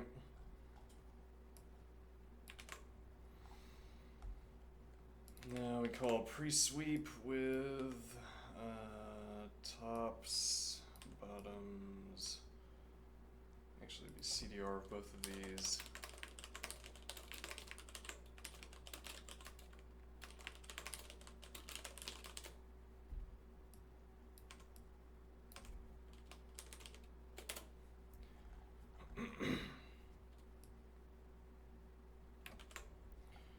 Yeah, we can just run. Okay.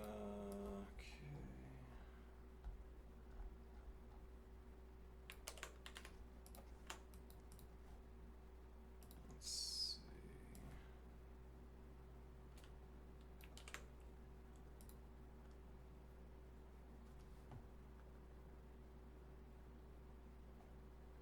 Compile error.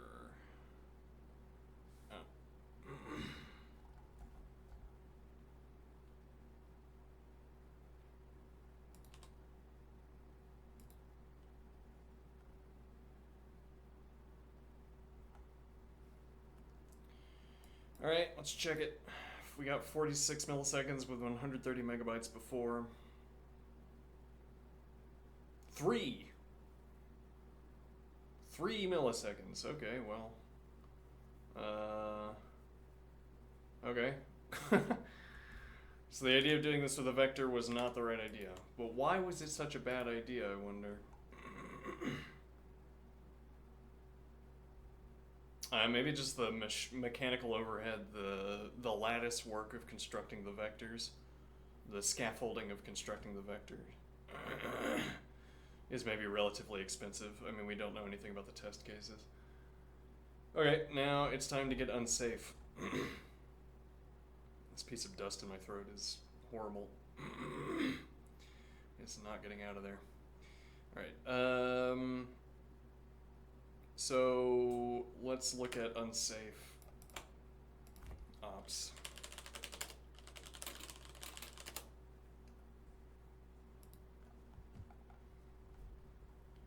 And systematically find and replace because I am so confident that my code is perfect. But also, this demonstrates a trust that I have in my coworkers to send me correctly structured data.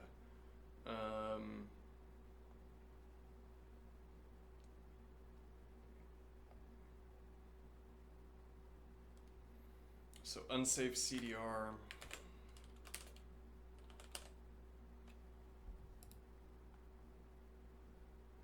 I disagree that there is zero oh, I'm in the wrong tab. Okay, there we go.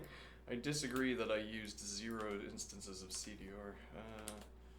Unsafe CDR space. Alright.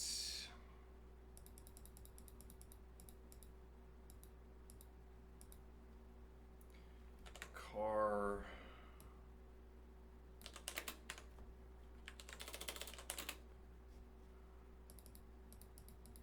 Living dangerously.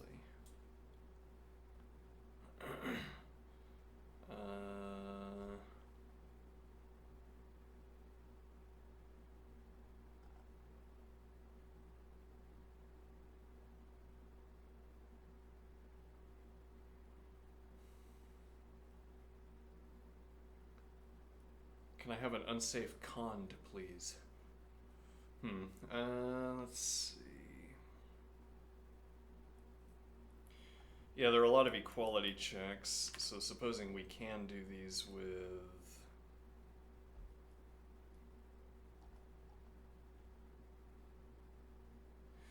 Well, we could do fixnum equal even if there isn't an unsafe equality check, though why there wouldn't be an unsafe equality check, I'm not sure. Oh, here we go.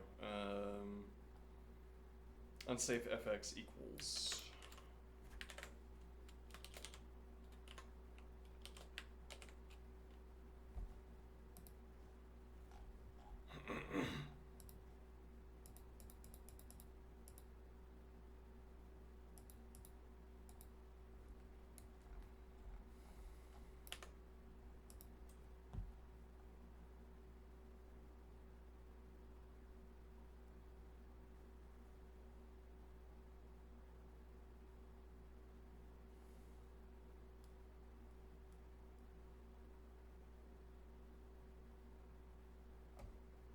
I will keep this one instance of a safe operation.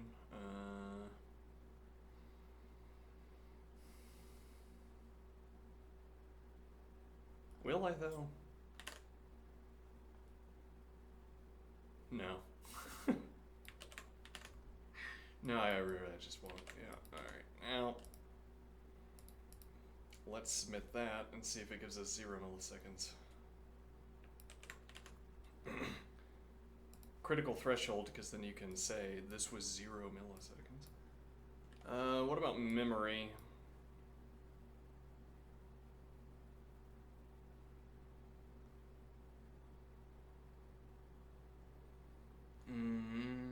What about memory?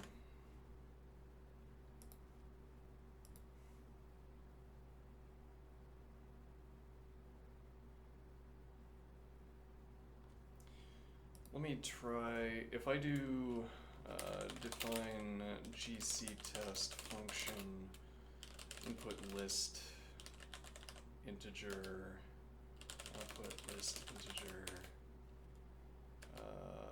if even input list integer, rather if even car input list integer, then begin garbage collect and return output list integer otherwise.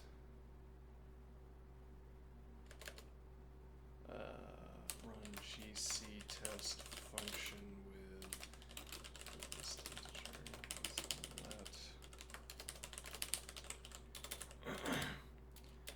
Okay, fine. If null input list integer, then whoops.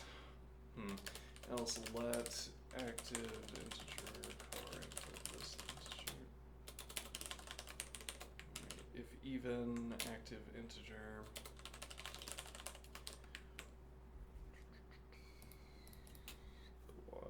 cdr, and then const active integer onto list.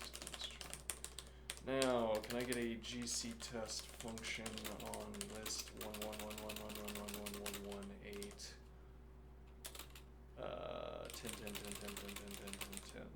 Alright, and then we will do null garbage collect does not work there. Let me see.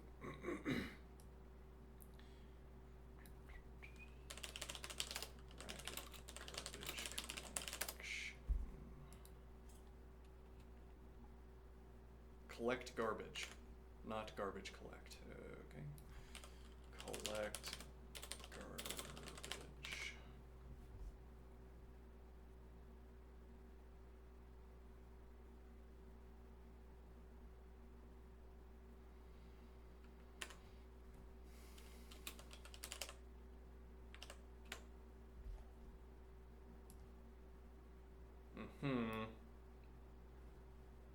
And now the idea is that we could run collect garbage. Well, so here where this would be relevant is that we're cycling through these two lists.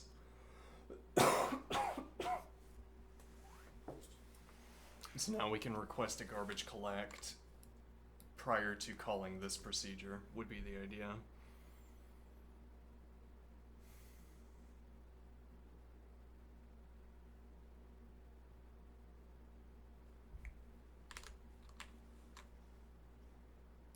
Let's see.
Yeah, I don't know if we want to worry about this at the moment, but I am interested in following up on that question.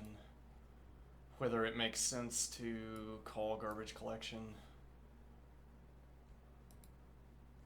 in this kind of case.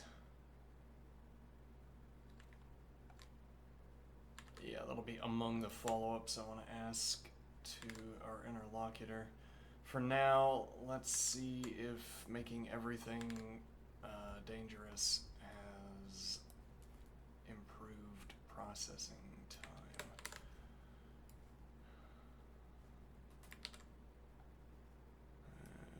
Okay. Oh, we didn't do require.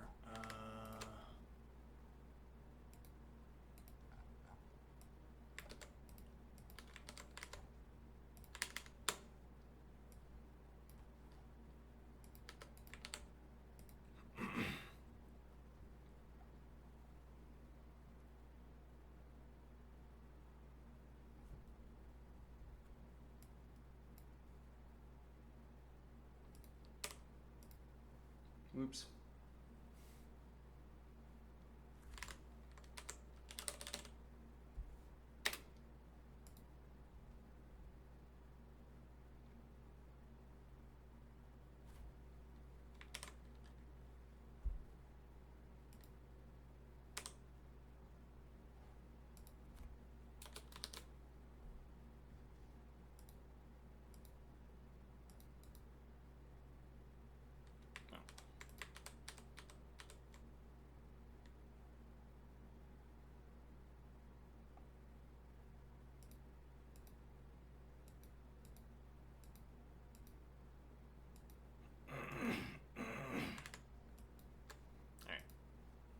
0 milliseconds. Let's see it. 6, you liar. Why are you lying to me? Why are you...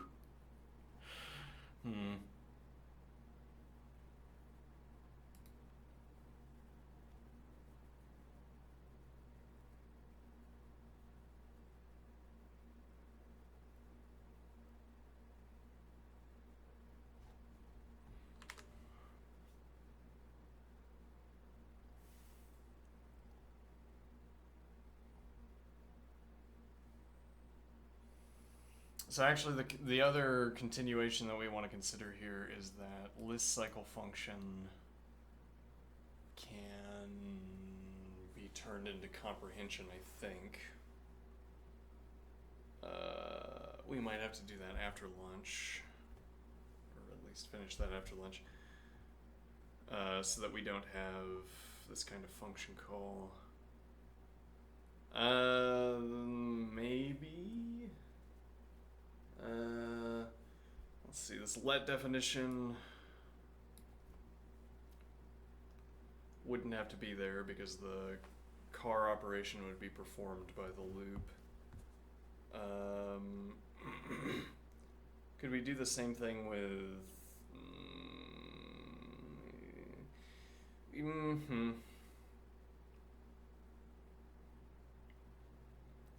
We might be able to do the same thing with pre-sweep. Except that what we do is... let's see...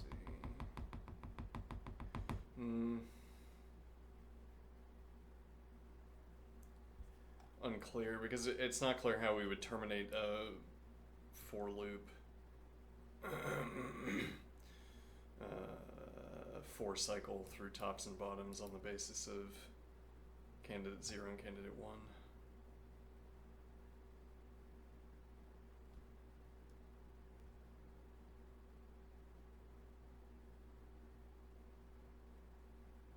Is there an unsafe null check?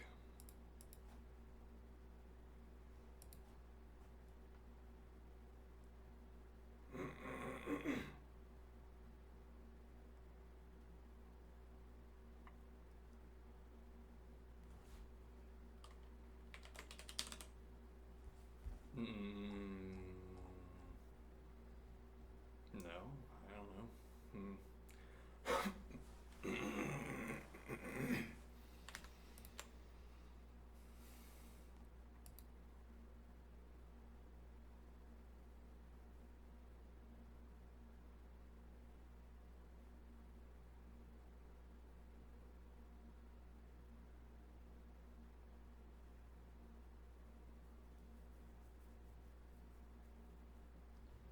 Right, so the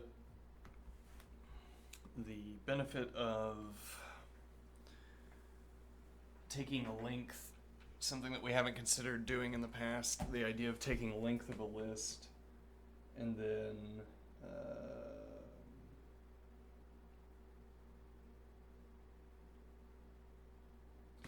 the idea of taking length of a list and then using it in a for loop, using that length value in a for loop.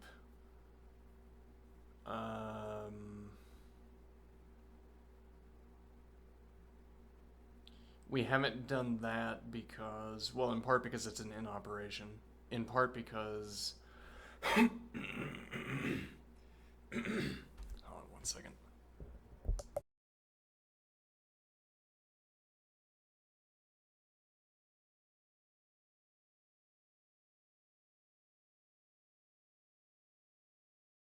This horrible bit of dust.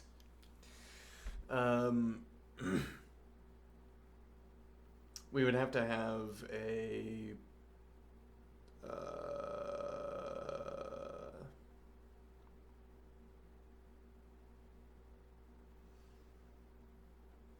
me see here.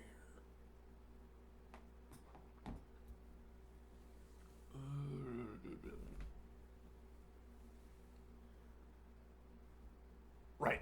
We would only have thought that we were saving on null checks, but something that the interlocutor has told us is that we would also be saving on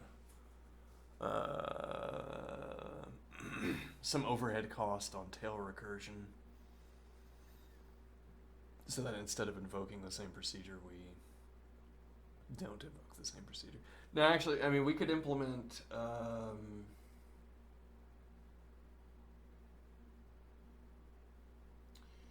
me think here. Right, one of the lessons we've received is that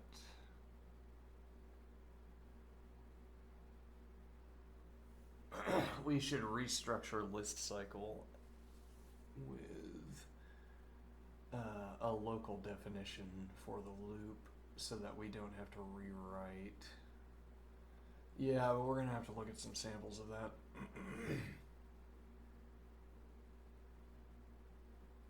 Because I don't really understand how calling back to a lambda expression inside of a function definition is going to be an improvement over, like, we're tail recursing, except we're doing that back to an internally defined procedure. I mean, one point would be that we don't have to rewrite the critical value. We can also set tops count and bottoms count.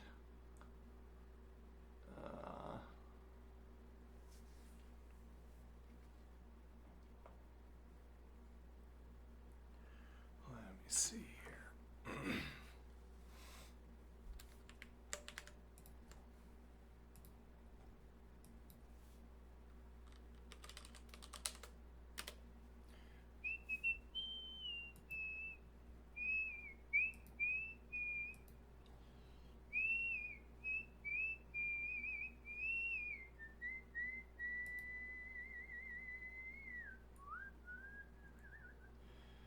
Let me see here.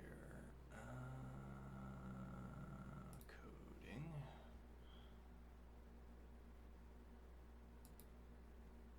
Let's see.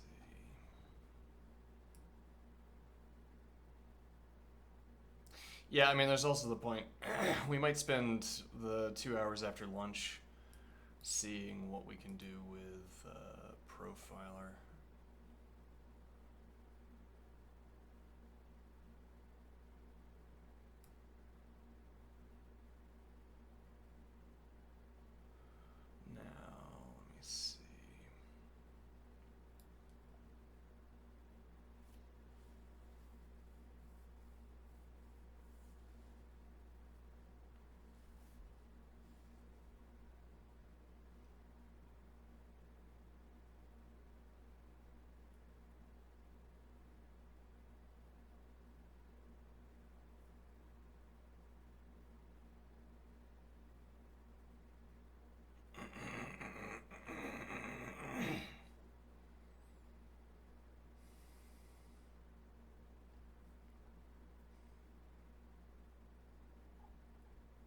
I think I specifically asked about, let me see.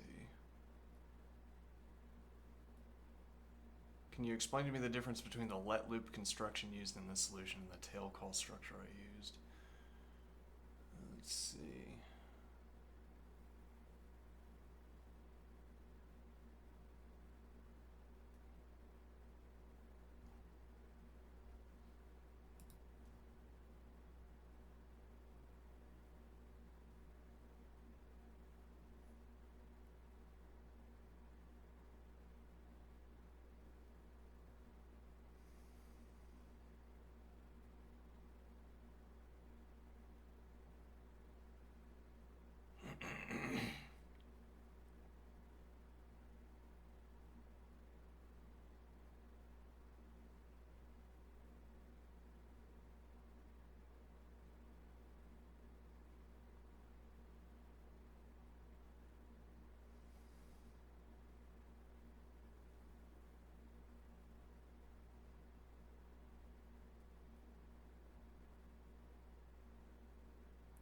On BC Racket today, the measured gap for this routine is about 15 to 25% in favor of the let loop version.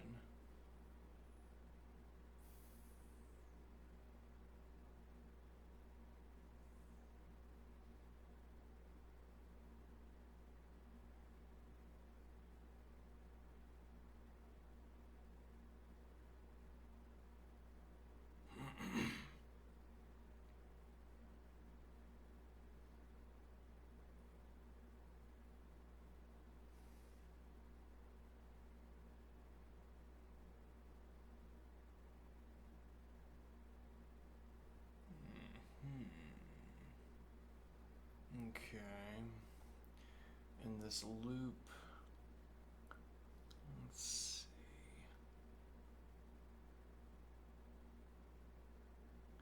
Yeah, this loop is rather more complicated.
Mhm.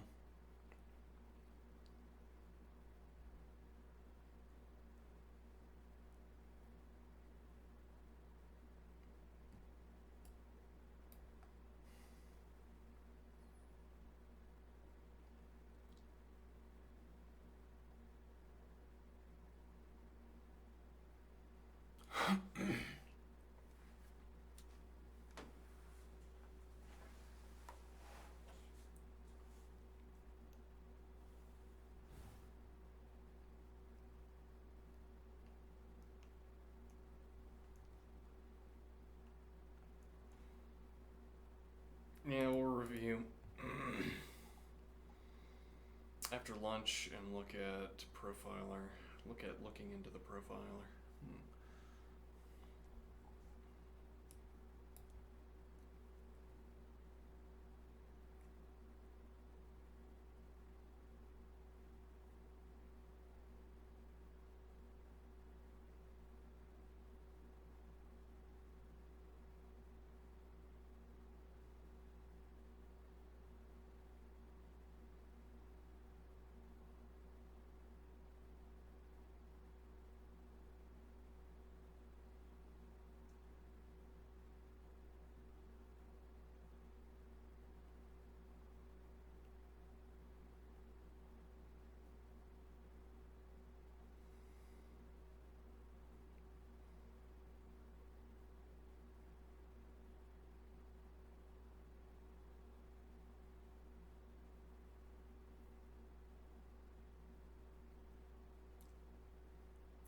Alright.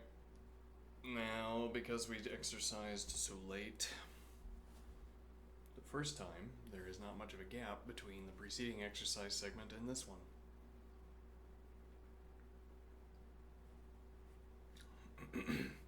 Which makes it feel more onerous than it would otherwise have felt.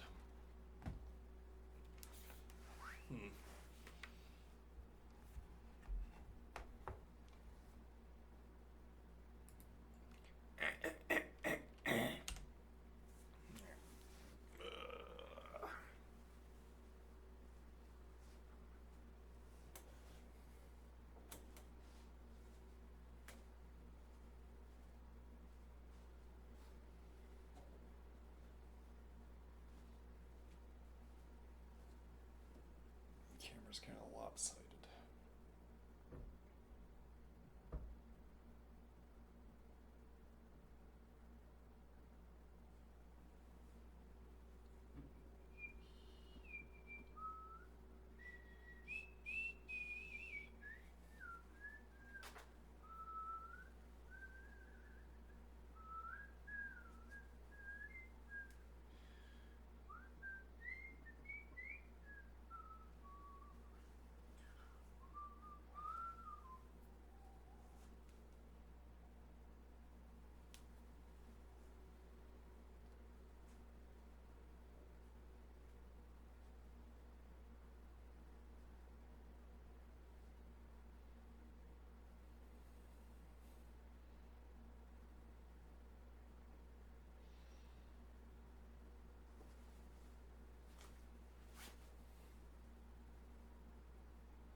Actually,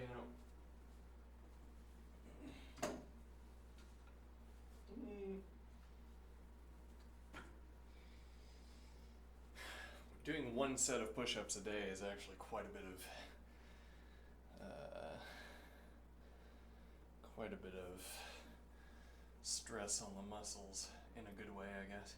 Though the last time that I started doing one set of push-ups a day, we got some kind of deep muscle cramp that didn't go away for a day or two. That was pretty unpleasant.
This practice is making me pretty muscular, actually. It's having a noticeable difference on my musculature. I'm not getting like bodybuilder big, but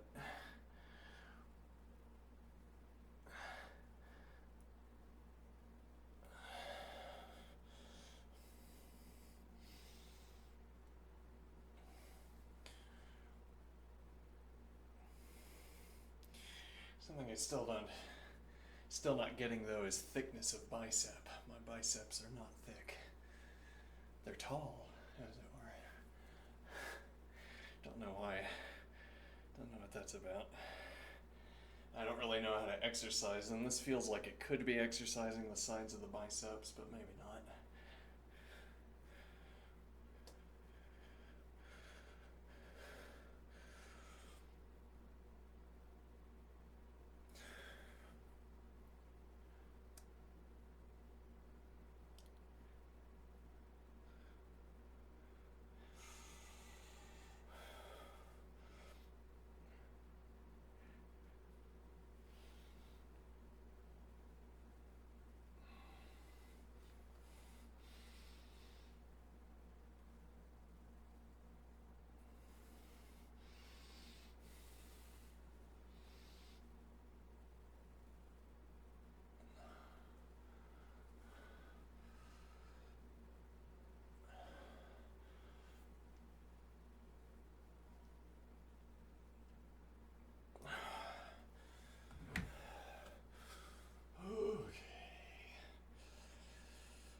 to sprint to the restroom after I finish this exercise segment. But I've stayed on camera because I am a good host and good at streaming in general. Excellent at streaming. One of the best. Yeah. No, probably not, but I'm okay at it. You know, streaming for 12 years or so, you pick up some experience. Not a lot, but some.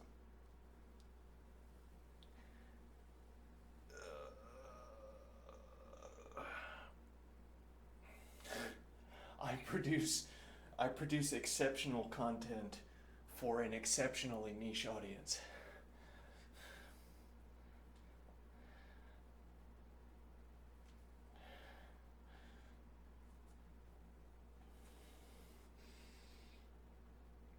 But if you're going to do that, you want that niche audience to be exceptionally wealthy as well. Yes.